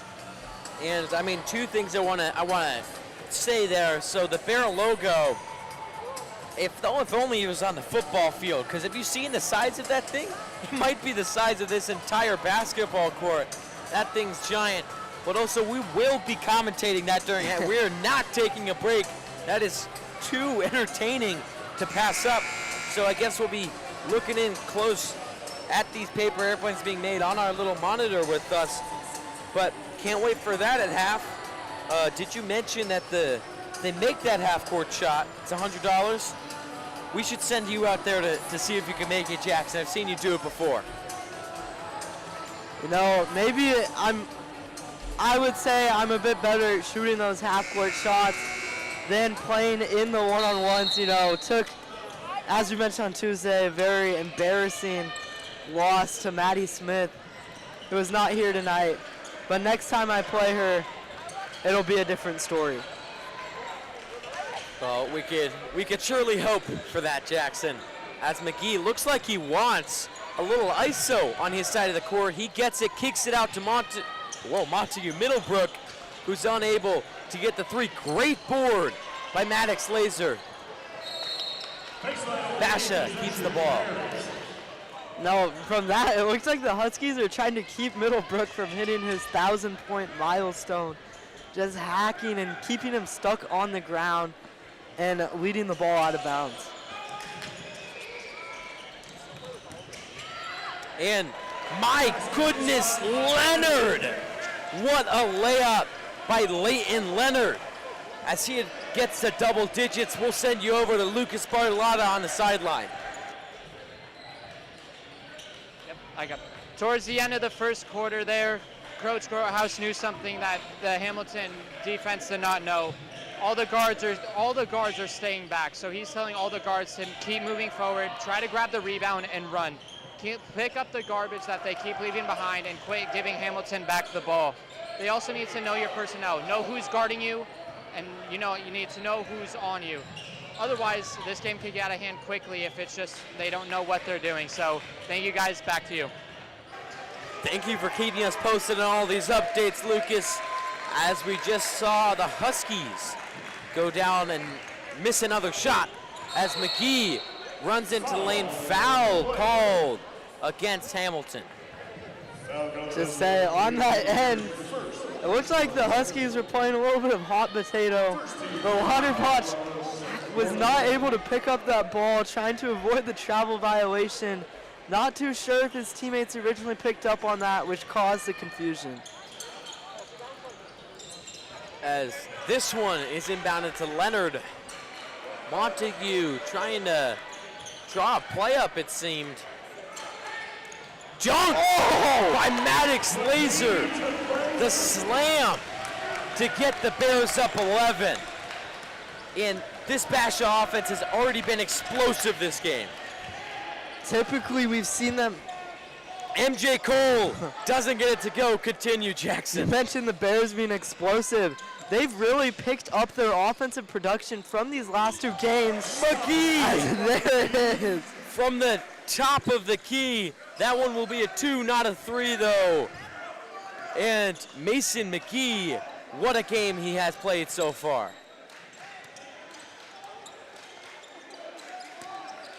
Ladderbach finds Tainsky. Tainsky driving in. Gets it out to Steele. Finds MJ Cole. MJ Cole's got to get something working. Back to Tainsky. A lot of movement, not many shots. That one gets up. Jake Steele for the 2. And early on, the Bears playing an unusual type of defense for them, playing a little bit of a modified man. Typically, we see them running a 2-3 zone. And I almost just had to interrupt you once again, Jackson. Mason McGee, a little Tasmanian devil-esque, spinning into that lane and almost getting the bucket. No, we mentioned letting him get hot early off into a rivalry game. He just has that competitive edge to him, and I imagine he'll keep that through college at the University of San Francisco, and he'll be an exciting player to watch. As Middlebrook comes off the court, he is yet to score a point tonight. Oh, not coming off the court, never mind. Saw that. But he is yet to score a point tonight as that one falls for Mason McGee. He is 9 points away from getting 1,000 career points. Obviously, a lot more games left in the season, but we at least hope that he gets it on our court. As this one, 3, unable to go by Ladderbosch. McGee sees something, loses control of the ball, and that one will go the Huskies' way. See Mason McGee there losing some of his footing, stepping out of bounds, and a turnover from the Bears, which they have been able to limit tonight.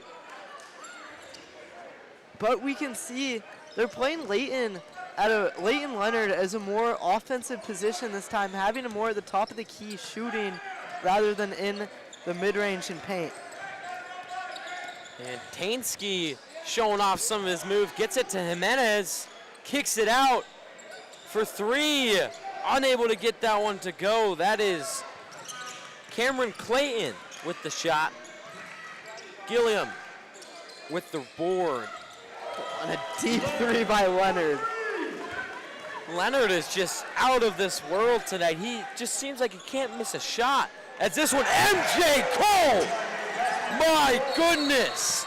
The slam! And a technical foul on Cole.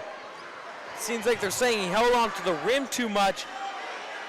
We're about to get replay for our broadcast. I wish we had one right there. So I don't know if you saw that because you were looking down, writing down the stats. But remember the play last week when Mason McGee went and tried to dunk over someone, but he let go of the ball too early? Well, MJ Cole just did that, but he actually made it. And there's Middlebrook, 1 point closer to 1,000. But honestly, if I'm the coach, I would not be happy with that tech. But I think that tech is well worth it. After making those electrifying plays, I'm celebrating too. I mean, an insane play by an insane player. He's really been the only source of offense for these Huskies tonight. Shows it on that drive right there. And with those 2 free throws, Middlebrook only 7 points away from 1,000. We will be keeping you posted on that throughout the game. Leighton giving a little signal to Mason, pointing for a lob. He did drive to the paint there, but just switching those corners. Well, when we talked to him on Table Talk this week, he said the Bears were going to try some plays this week. As speaking of plays, great play by the man Deshaun Middlebrook. Now that pass almost took out one of our lights over there. That would have been the greatest thing. But it's great for the Huskies as they are able to maintain possession. Never want to see those lights fall down as Tainsky gets the ball at the top of the key. Finds Cole. Cole driving in, underhand layup, and 1. Talk about putting a team on your back. MJ Cole, the only source of offense. Into the game for the Bears, number 2, Jordan Goldford at the line, shooting for the Huskies, number 10, MJ Cole. And MJ Cole is just the electric player that the Huskies need, able to get to the basket whether dunking or like we see those contested and shifty layups. He's a great player. And now Gulliford takes it up the court. Sophomores between Leonard and Montague are in. Leonard driving in, out to Montague. Montague for three. Bang! Oh my. And there's double digits for Leonard and double digits for Montague. Really is that star sophomore duo. Now we see Tainsky for three. He responds. 21-34 is what the score reads. 3 minutes left in the first half. And this game's only picking up.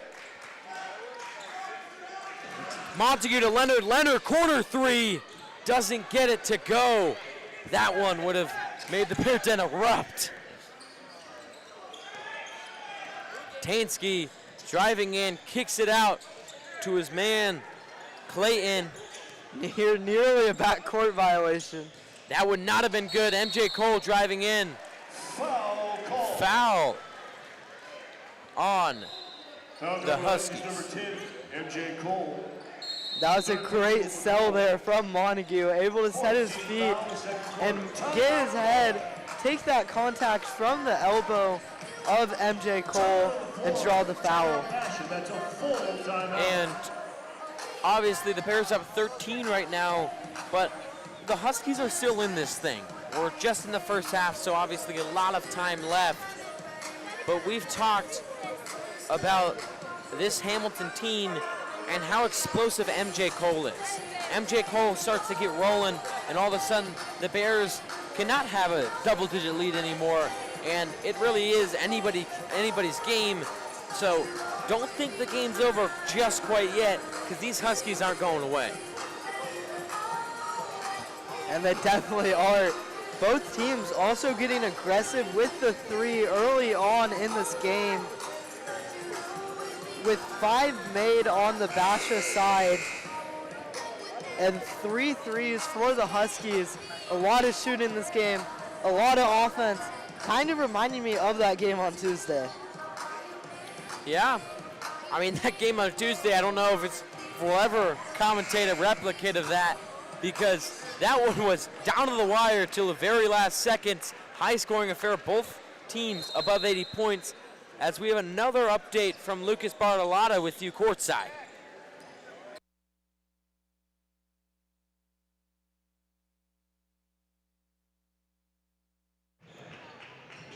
Coach Crowhouse can't exemplify this enough. They need to move the ball.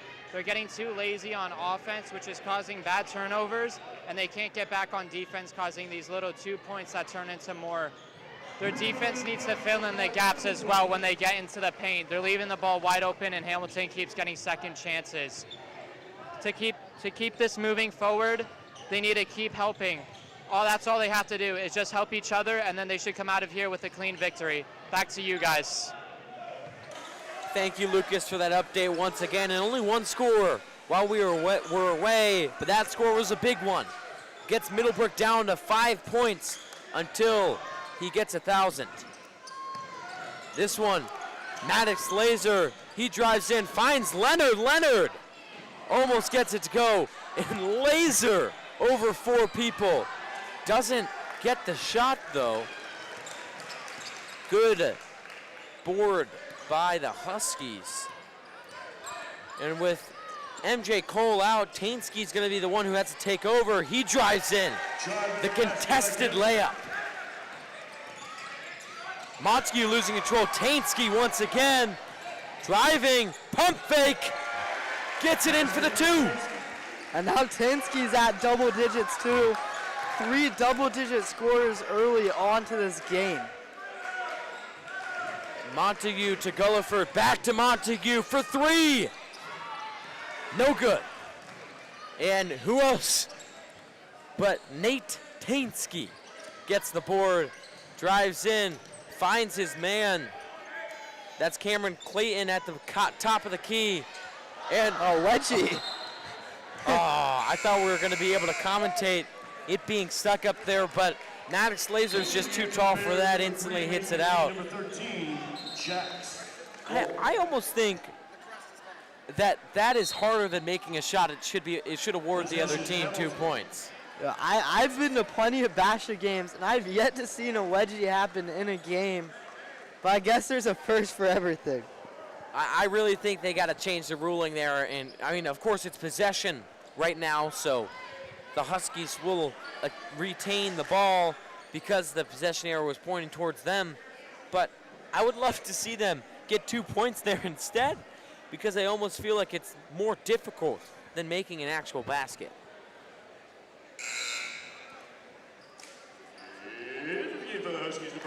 Substitutions for the Huskies as Moore goes out for Gonzalez.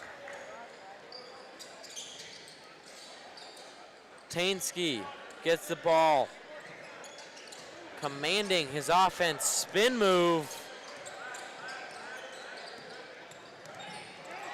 And miscommunication as the Bears are running with it. Spin move, Montague. Easy layup for the Stars sophomore. Jake Steele and Tainsky had the miscommunication last time, as this three is an air ball. A prayer sent up by number 13, Jackson Moore. The Basha Bears take this one into half as a 13-point lead. And this has been all offense so far. 63 points to be exact. And now on the sideline, we got Lucas Bartolotta, which Coach Grothaus on how that first half went.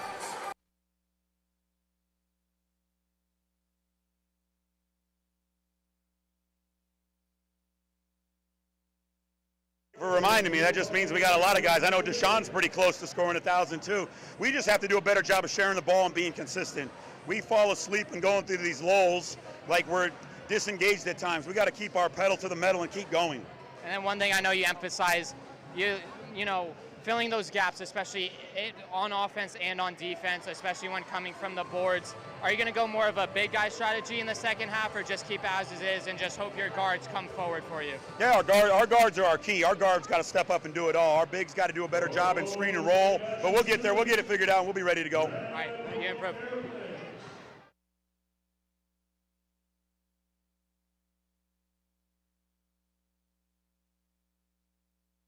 And there's a crowd in front of our table as this competition is just getting started. Oh, come on, Chili C, we're not going to half. We're commentating this paper airplane throwing. There you go. Take the score off the screen. So contestants we have. Me and Jackson are ready. Airplanes. Sorry, not Chili C, it was Sharuthi. That one's on me. Running the graphic a little bit too early, as we're just getting this started. It seems an unfair advantage for all the people out to the left. Throw your airplanes in 3, 2, 1. How many people you think are making it, Jackson? Maybe 3? I'm saying 2. Can we get a close-up shot of the bear? It looks like 3. 4? 4 is this one or no? Am I blind? 1, 2. Oh, it's 4. 4, okay. We're gonna get to see 4 half-court shots a little during halftime. Little soccer rules there, half in the bear, half out the bear. We're calling it in. We're calling it in, okay? But now we see one of Bash's JV players getting a chance at $100. The shot is up. Oh my goodness! It hits the black wire above the hoop. Almost got a lucky bounce. It almost went in. Would that have counted? I would have counted that. I think you have to. I think you have to. Dickerson, last name. Come on up. What's your first name? Now, I don't really know these people's names. So, it's going to be hard to actually commentate it, but the shot is up. A little bit too high and to the right, but not a bad shot overall. Be a quick competition. We should send you out there and see if they'll let you do it. Maybe after. And the shot, maybe a foot away. That one was close. Last one here. A freshman basketball player here maybe the freshmen are better than the JV team. Everything's on the line here. $100 hangs in the balance. He doesn't come up clutch enough to make the three. You know, I'll just share. Last year at the Basha Perry game, I had a chance at a half-court shot for $500. I hit the rim, but unfortunately did not make it. Okay, you got to go and ask them if you could go and make an attempt, Jackson. I'm sure they'll let you do it. This may have to be a post-game activity. No, you had. Come on. It's halftime. What do we have to talk about anyway? And speaking of that, I think we're going to get off now. Wonderful competition. Nobody won the $100. Not a surprise to me. We will see you next half. That'll be in 5 minutes 45 seconds. At halftime, Basha leads 38-25. Are we getting two cameras on us right now? I don't know. We'll see you after the break.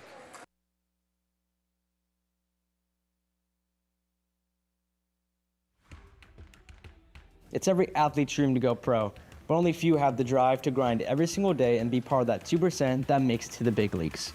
But for sophomore Kingston Montague, he works hard every single day to make that dream reality. Since before stepping on Basha's campus, Montague had already been preparing for his life in the pros. 4 years old, I really started taking basketball serious. I think I saw my dad I wanted to be an NBA player, so ever since a young age, I've been working hard to do that. This mindset hasn't changed for Montague. His success hasn't been created overnight. It's been built through consistency. Everything I eat, what I do, my workouts, all that stuff, I try to keep it consistent because that's what's going to help me. But that mindset isn't the only thing that pushes him. He gives credit to his support system that's helped him grow into the player he is today. I think I'll go with my dad and my brother. You know, they push me very hard. They correct me after every game, you know, they're the hardest on me for sure. So they never let me feel satisfied with what I've done so far, because I haven't done nothing yet, to be honest, really and truly. So it's just, they push me to be the best version of myself, and without them, I wouldn't be nowhere where I am right now. Kingston knows there's still a lot of work to be done, and he understands to be successful, he has to earn it. All the best teams lose. There's no team that's gonna be perfect, so it's just staying positive, staying strong together.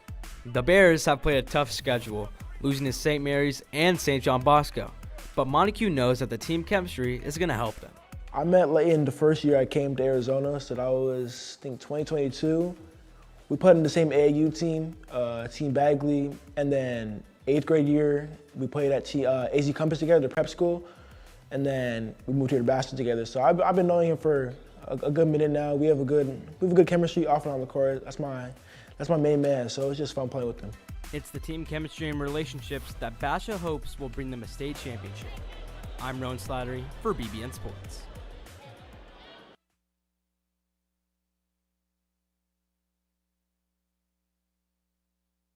Last year, you guys finished strong as well. Didn't quite make it too far in the playoffs. Of course, I mean, you made it to the quarterfinals, I'm pretty sure. So Yeah. that's pretty decently far. But obviously, this team thinks that they can get farther, thinks that they can go and win it all. So how has your mindset changed from this year since last year? I mean, it's a big mindset change because we lost a couple of seniors, so a lot of us have to step up. Like me, my friend Kingston, Mason, Deshaun, we all got to step up and we all got to buy in together if we really want to make it. So we know what we did wrong last year, and we really trying our hardest to change that and get to where we know we can be. 100%. And you just said your friend Kingston. I'm pretty sure almost everyone knows you have a great relationship with him. You talk so much in our math class. So, I mean, what is on the court? How does that translate? How do you guys do it? I mean, it's amazing. I've been playing with him. That's like my brother. I've been playing with him for about 4 years now. I met him in 7th grade. Mm-hmm. I mean, we've been playing basketball together ever since. I mean, yeah. We really have a real connection on the court. You know, he already knows where I'm at. I'm looking for him. We got a real good chemistry. How do you think you and your Kingston's, your relationship's going to continue on the basketball court? Mm-hmm. And you said, well, we're going to combine for 80 points in one game this season. Yeah. So I don't know if that's happened yet, but I'm fingers crossed it will. So obviously you have a great relationship. What really goes into that? I mean, it goes into not just on the court, off the court. I could call Kingston if anything's going wrong. That's my brother. I mean, I first met him when I moved to Arizona, and then I transferred to a different club team, and he was on that team. And at first I was a little sketchy about it. I didn't really know him, but he became a cool guy, and I mean, he's been there ever since. So it's my guy. Yeah. And I want to go all the way back here. you were talking about with seniors leaving and all that. When it's your turn to leave and you're a senior, what legacy do you want to leave at Basha? I want to leave a powerful legacy. I want to like really change the culture around here. 100%. I want to get another championship. We haven't had one of those in a minute. So Yeah. I hope my senior year, me and him can really get it out. You know, get the championship and leave a big footprint.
And we welcome you back from halftime. Eventful halftime, I should say. We got the airplane throwing in the 4 missed half-court shots. Then we got to see Basha's best with Ronan Slattery. We all know him and we all love him. And then we got to see a little tease of Table Talk, a little snip of me and Reese's interview with Leighton Leonard. Don't forget, that is on the Basha Bear Network. It dropped earlier today. So please come and watch it. It's fun, it's entertaining, and we talk about all sorts of sports. So if you're a sports fan, it'll be a good show for you. And speaking of, there's another podcast that's about to be going on. Jackson, can you explain a little bit about that one? There will be a new podcast with me and sideline reporter Lucas Bartolotta called Takes in 10, where we give our opinions, not other people's opinions, our opinions on different sports takes, and a little teaser, an episode featuring former Basha receiver Cash Brock about the NIL valuation and transfer portal market. I mean, that sure is going to be a good podcast. Probably rival me and Reese's sometime soon. Middlebrook's still 5 points away from his 1,000. Good ball movement by the Bears. Leonard for three. Unable to get that one to fall. Stripped by Middlebrook. You can tell he's fighting for this 1,000 points. Montague to McGee. McGee to Middlebrook. Middlebrook to Leighton. Laser in the paint. Laser with the almost to foul going to the line. I was expecting a little earlier whistle there on his initial jump up, but Maddox is a great player at drawing contact and getting to the line under the hoop. He sure is, and he's so good at getting those offensive boards, just a lot taller than this Hamilton team who, I mean, they've got some height. You got 6'5", Ladderbosch, but other than that, there's not much height on this team. No, and then Maddox Laser recently transferred in from Castile.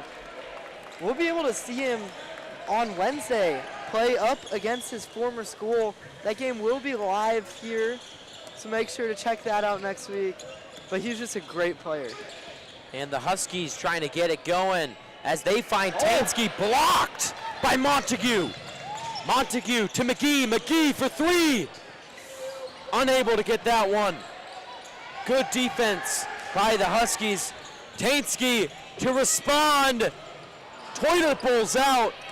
Rebound goes to Hamilton. Cole for three.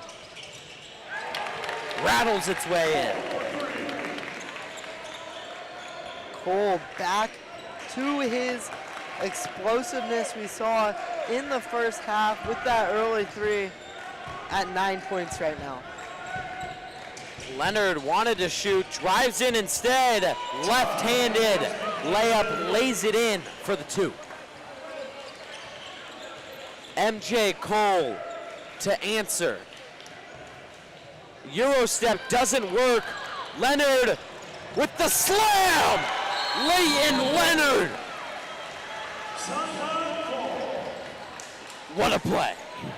That's just what Leighton does. He's explosive.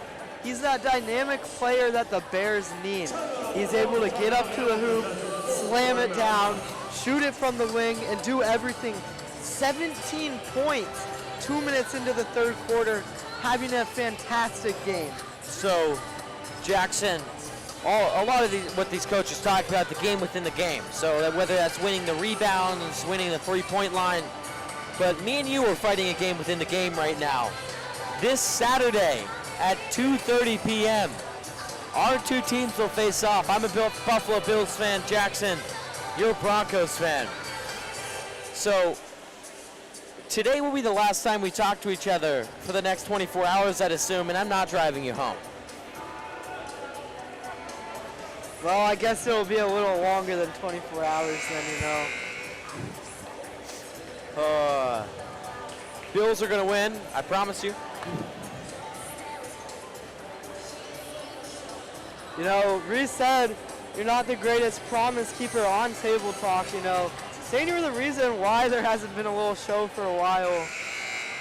As now we're going to take a pause right there. Let's put a pin in that and send it down to Lucas Bartolot on the sideline. Lucas, what do you have for us?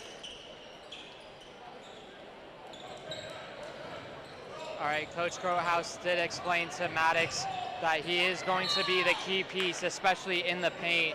They're going to use him just as a centerpiece to keep the ball moving. They're too tight. They need to widen out. Still Deshaun is only 5 points away. Thank you for that update, Lucas. Tainski got fouled there by McGee. MJ Cole looked like he wanted to shoot that one for a second. Finds Tainski. Tainski to Trey. Trey pulls up, and he hits the high arching jumper. McGee to respond. Montague, back to McGee. Back to Montague for three. Doesn't get that one.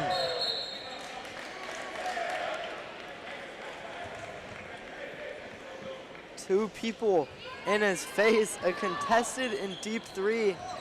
The two sophomores of Basha, Leighton and Kingston, are both not afraid to take those shots as they play on confidence and consistency. And double team on Tainski leads to an open three, but Ladderbosch unable to connect. Spinning is McGee.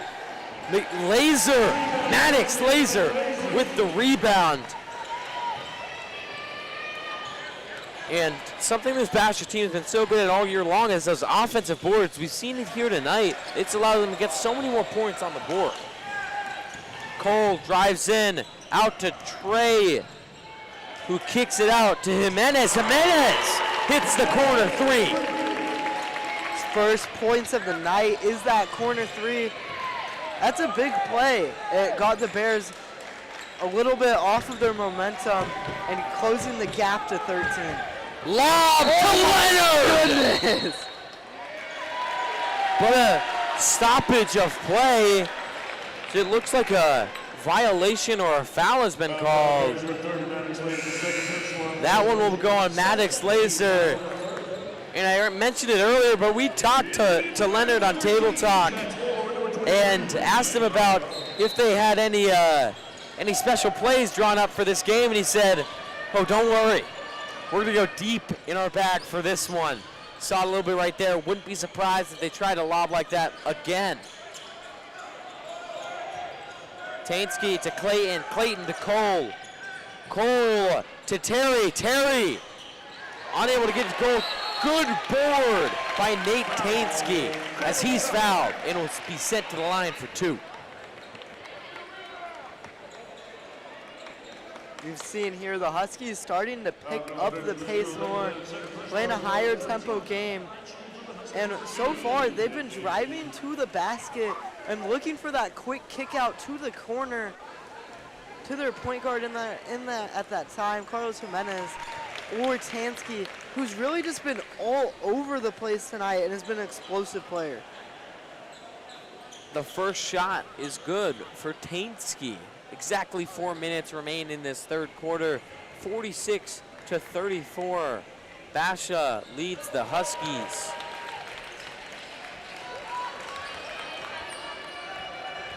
And I'd assume Montague and McGee going to do this little passing thing here again at the top of the key.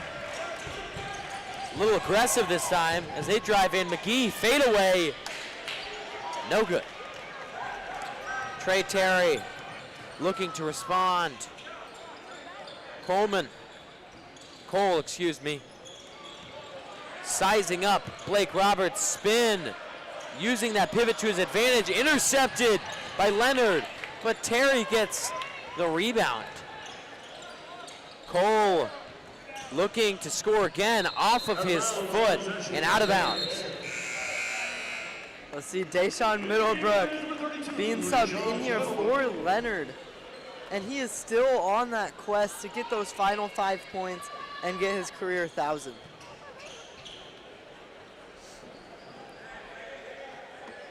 And with 11:21 minutes left in this game, I think he will be able to get it. The only issue is, I mean, he, for some of this game, hasn't been on the court, so how much of that last 11 minutes is he going to play? This one goes to him. Thought he was about to pop a 3. Instead, gives it to McGee. McGee lobs it to Middlebrook. Doesn't make the jump, closer. but still gets the 2. 3 points away. I know you brought it up, but now I want to see him pull up from 3. And MJ Cole, unfazed, driving to the hoop. Montague to McGee. The Bears moving this ball around. They find Middlebrook. He had a chance to hit a 3 there. McGee kicks it out to Middlebrook. Pull up. 1 point away. One singular point. So if he gets to 1,000, do we think the Bears are taking a timeout? I would hope so. Especially if they're able to keep this little lead, a timeout wouldn't hurt. Trey Terry says, well, McGee, you're not the only number 3 on this court. Let me hit a 3 over you. And Middlebrook looking for a lob there. McGee, crazy shot. Roberts fouled down low.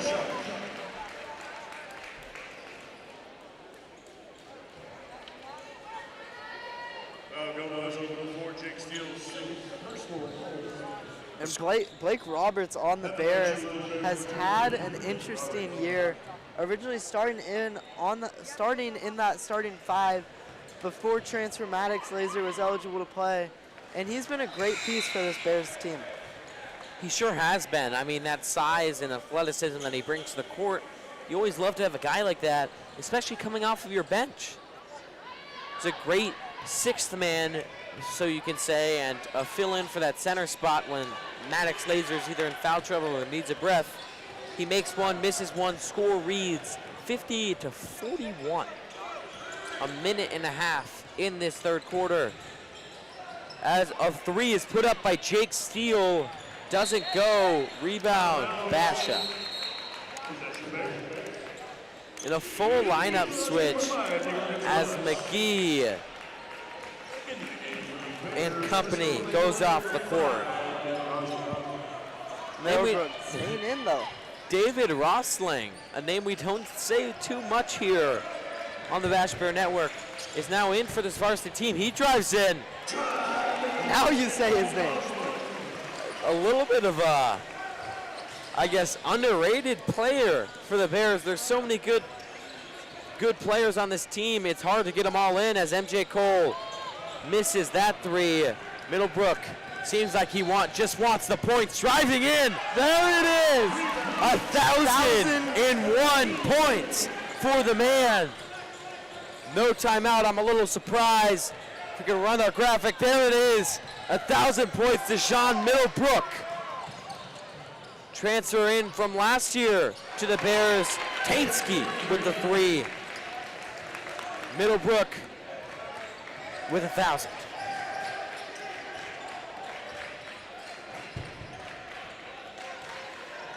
And Montague just burning the clock. They're up. Why what? Whoa, why rush it? And the Bears can take this clock down to about 1.5 seconds. And a foul called on the Huskies. 13 foul.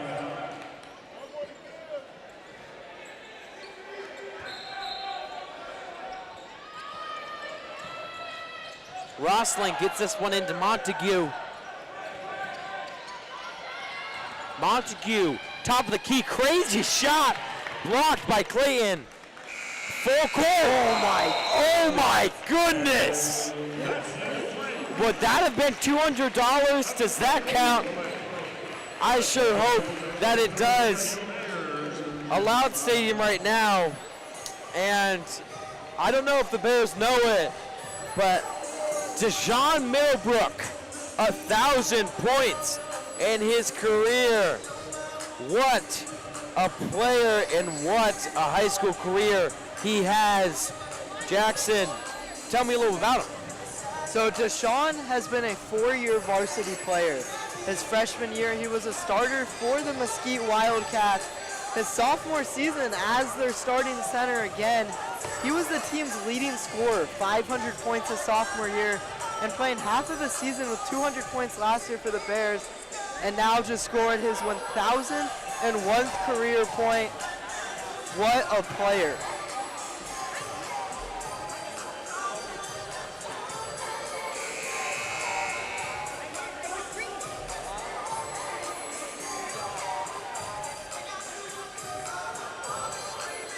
What a game and what a career by Middlebrook.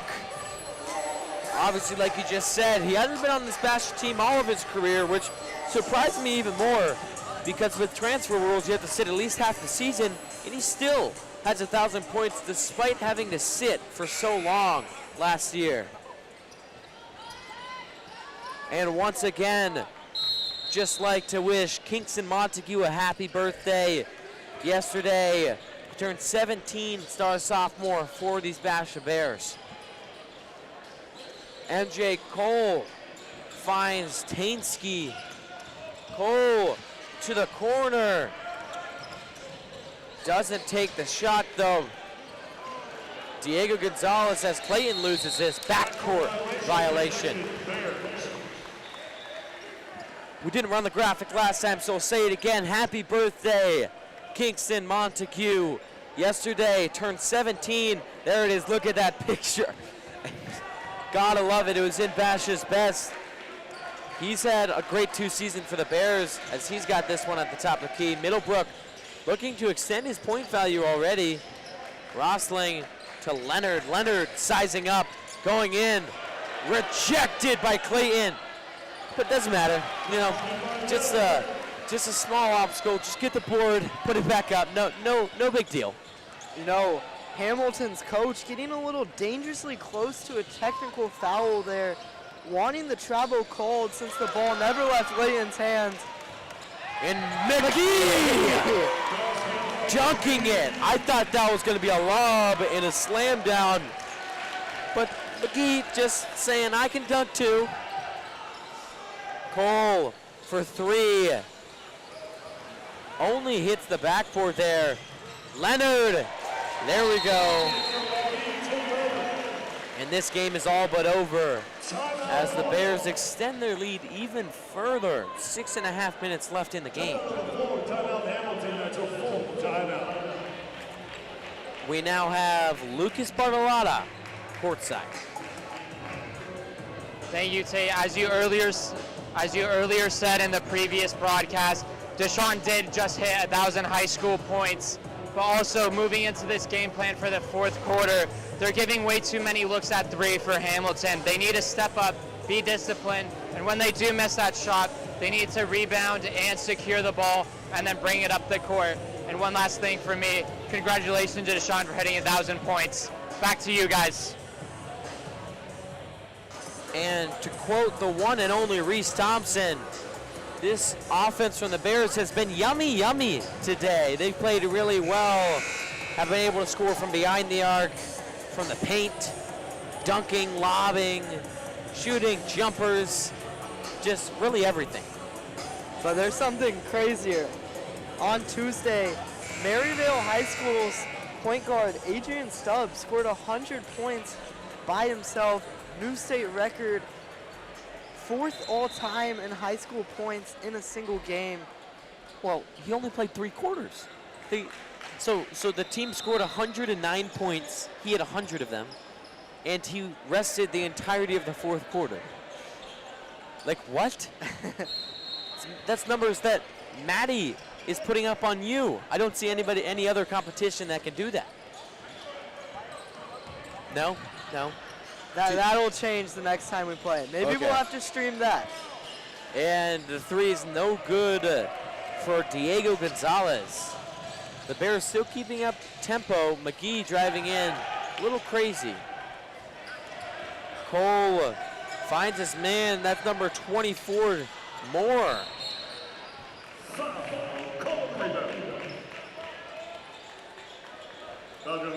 Foul called on the baseline.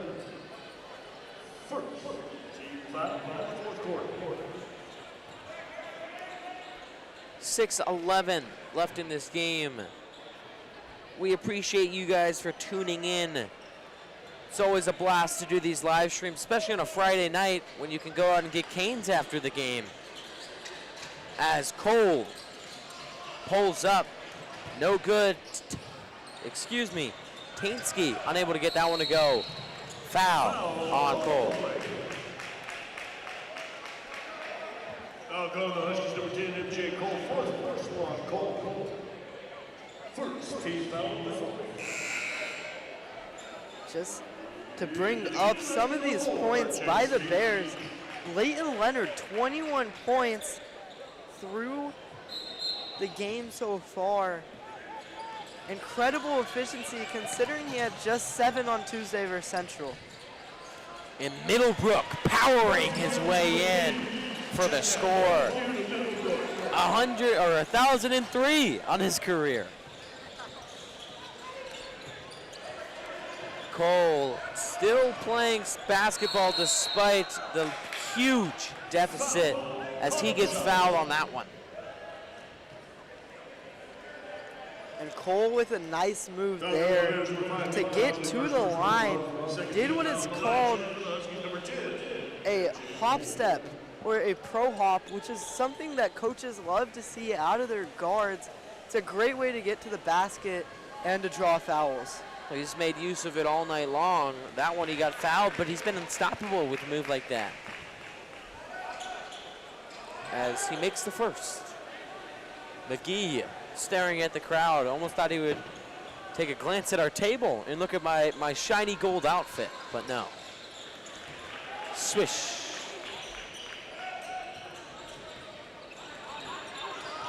McGee here, almost jumping to the other side of the court. He wants it himself. Pull up. No shot. And if you're Hamilton right now, you're just playing for pride. I mean, down 18, I guess we've seen comebacks like this before. Only 5 minutes remain. It would be an improbable comeback. But you gotta show that no matter what, you're still gonna keep on playing in a game like this, as this one's a 3. Doesn't go by Cameron Clayton. Middlebrook, power dribble, no bucket. Good defense by Leonard. Cole comes out with it though. Cole driving down, kicks it out. Blocked by Middlebrook. McGee looked like he wanted the dunk, I will say. Doesn't get it. Opts for a backwards pass to Leighton. Leighton.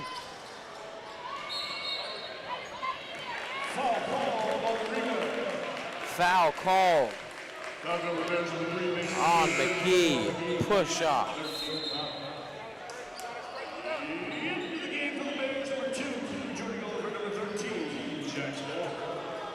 And we see number 2, senior point guard Jordy Goldford coming to the game. This is his 3rd season on Basha's varsity team. He is also a great piece, insanely fast player who uses his speed on defense and creates scoring opportunities on the other end. Speaking of creating scoring opportunities, nothing but net, and it almost looked like it wasn't even going to hit the net. That was such a good shot as McGee finds his man at the corner. 3 is no good. That was Jackson Moore with the shot. Sliding is Coleman. Lost his footing, jump ball. Jump ball, possession, Basha. Tied up was Jake Steele and Jordan Gulliford.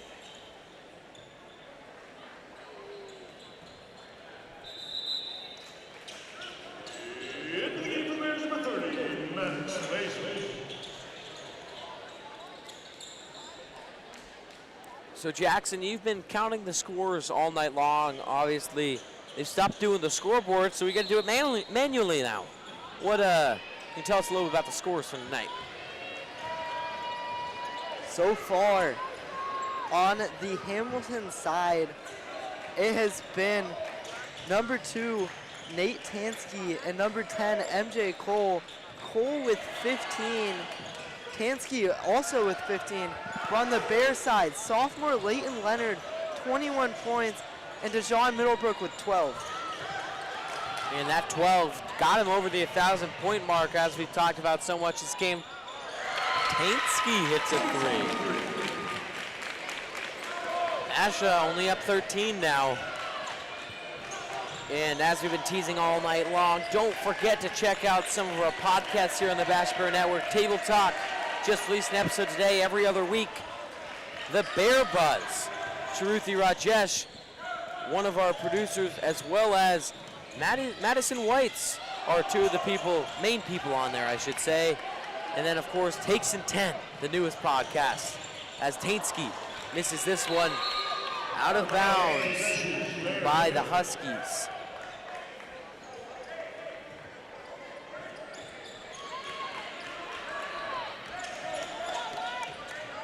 And McGee seems like he wants a dunk. Almost gets it over Cole. But now Huskies have a chance to score. Cole misses the layup. Not something we've seen from him too often. And I think we're about to see a lob here to Leonard.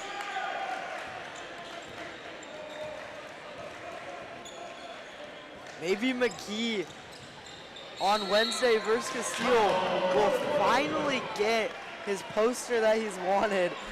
Very aggressive dunk attempt on Tuesday versus Central, and a very aggressive one there. He's been searching for it all season long, and I can't wait. I hope we're the ones commentating the game when he does it, because that'll be insane.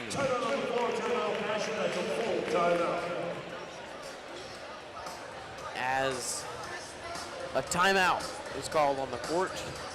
Basha leads 63-50, 2 minutes, 12 seconds remain on this Gold Rush night. Student section pretty much filled out. Haven't had to make too much noise though, because the Bears have been in control all game long. And with that control comes their huge win tonight, extending their win streak to 3, pushing them 99.99999% is what I wrote on the script towards a home playoff game, which is something I hope we're able to do. I think you might have gotten 3 9s there, okay? It was, and when I tell you it took up maybe a third of the teleprompter space when we were reading it, it was a very long 99.9999999%. As we have Lucas on the sideline. Lucas, it's a 99% chance we get to you. What do you have for us?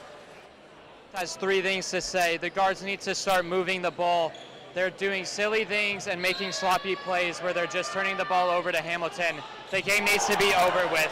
They need more life, and they need to put them away. Back to you guys. Big players make big plays. Smart move by the star Mason McGee, throwing it off the back of a Hamilton defender and slamming it down. I mean, that's just what Mason does. I was at that Perry game. He is a very intelligent guard. You know, he saw the clock after he made a dunk versus Perry at 4 seconds, made sure to hold on to that ball and hand it to the ref to burn that remaining time. Just an incredibly smart player. And a lot of oohs from the sideline as that is a foul against the Huskies. Charge.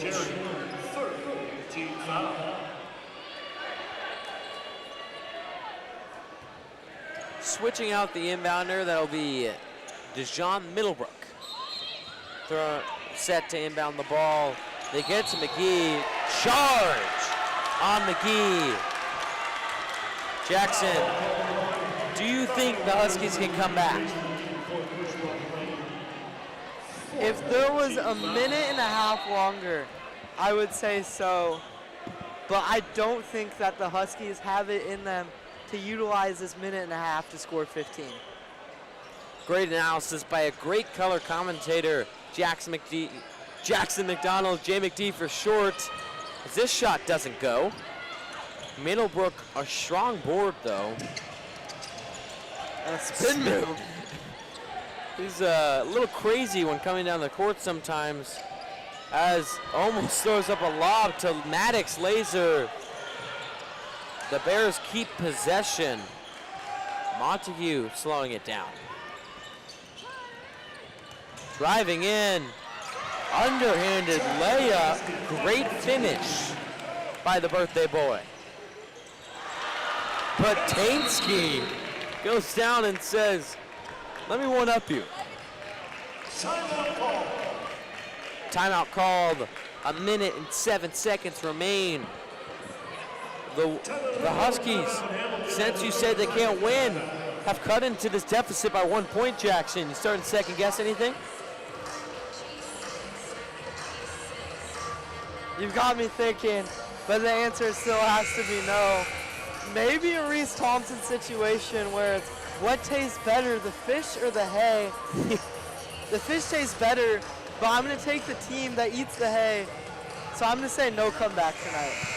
And for those of you who didn't get that, go and watch Table Talk. You'll see it on there when Jackson joins the show. Reese kind of had some of the craziest reasons for his picks of all time. One of them being he wanted to eat hay instead of fish.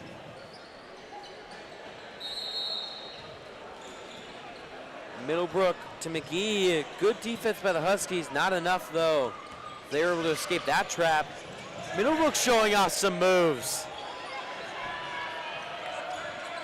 McGee puts his head into his defender. Spinning pass. Maddox Laser with the dunk.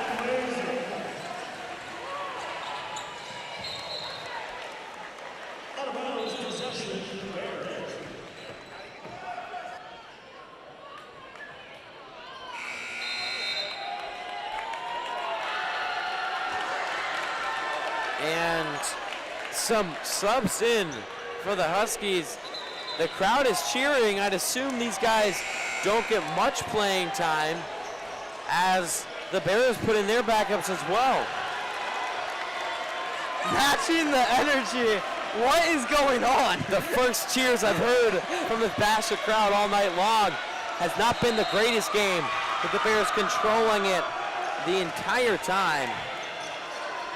No, we see senior Josh Montoya, senior Rockwell Shirk, his little brother Booker playing in that JV game, had a great game, and all of them are getting aggressive right now. And now here's something I love about these guys that don't play too often, the scrappiness. They're going to be on the floor fighting for that ball. They're going to be making steals all game long. The last 34 seconds of the game, I guess. But they're going to be playing hard in these last couple seconds.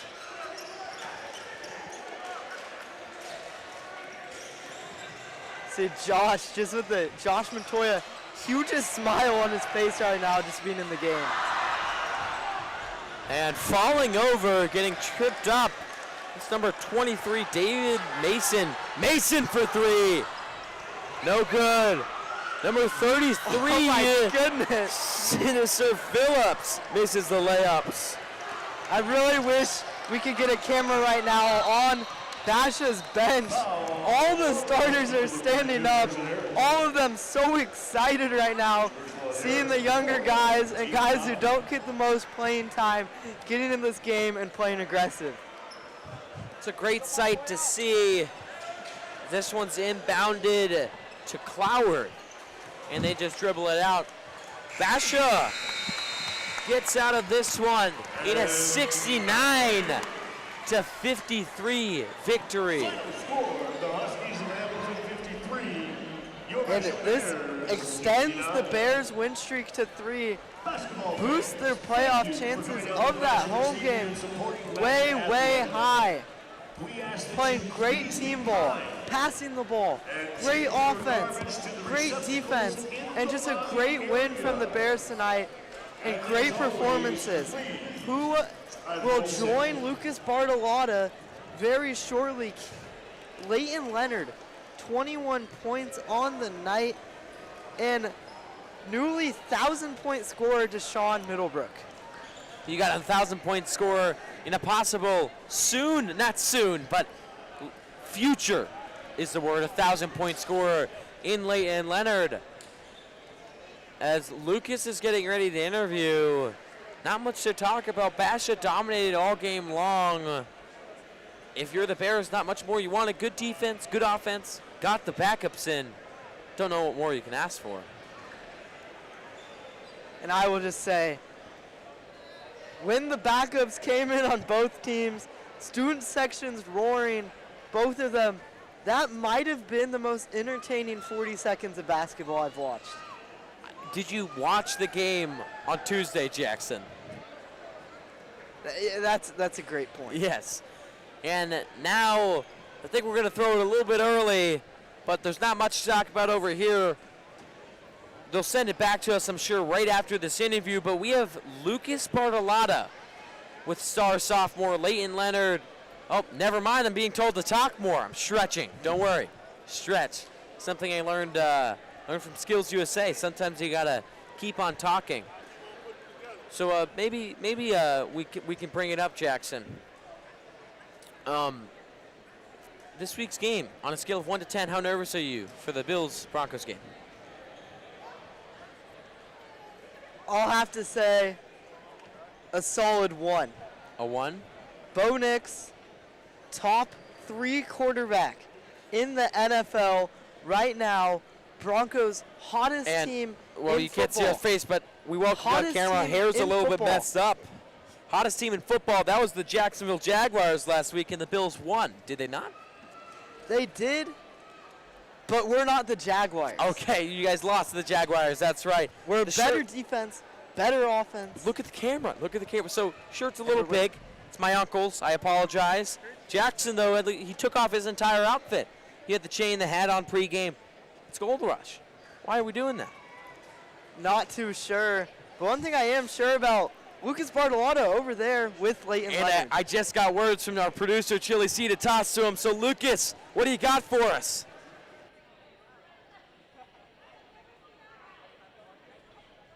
All right, we're here with Leighton Leonard, the game MVP tonight. 21 points, a couple rebounds, and a couple assists. In the moment, how are you feeling when you scored 20? I'm feeling good. You know, I didn't even know. I mean, it was just happy we was playing good as a team, you know, got the dub. Obviously, a crosstown rival, Hamilton. It's not just something about just going into an ordinary game. It's Hamilton. You know, they're fierce, they're tough. You scored just over 70 points tonight, and you guys even got hype on the bench there for the bench. So, overall, just a team effort, contributing any single way. How is it? It's really fun. It's a brotherhood. We love seeing all the bench guys get to come in and do what they do. You know, it's a real family over here. We love playing hard. And then just to go forward, you know, going into college, college offers trying to get here. So is every game just keep putting on pressure, trying to keep talent up, just getting ready for college and trying to get as many offers as you can?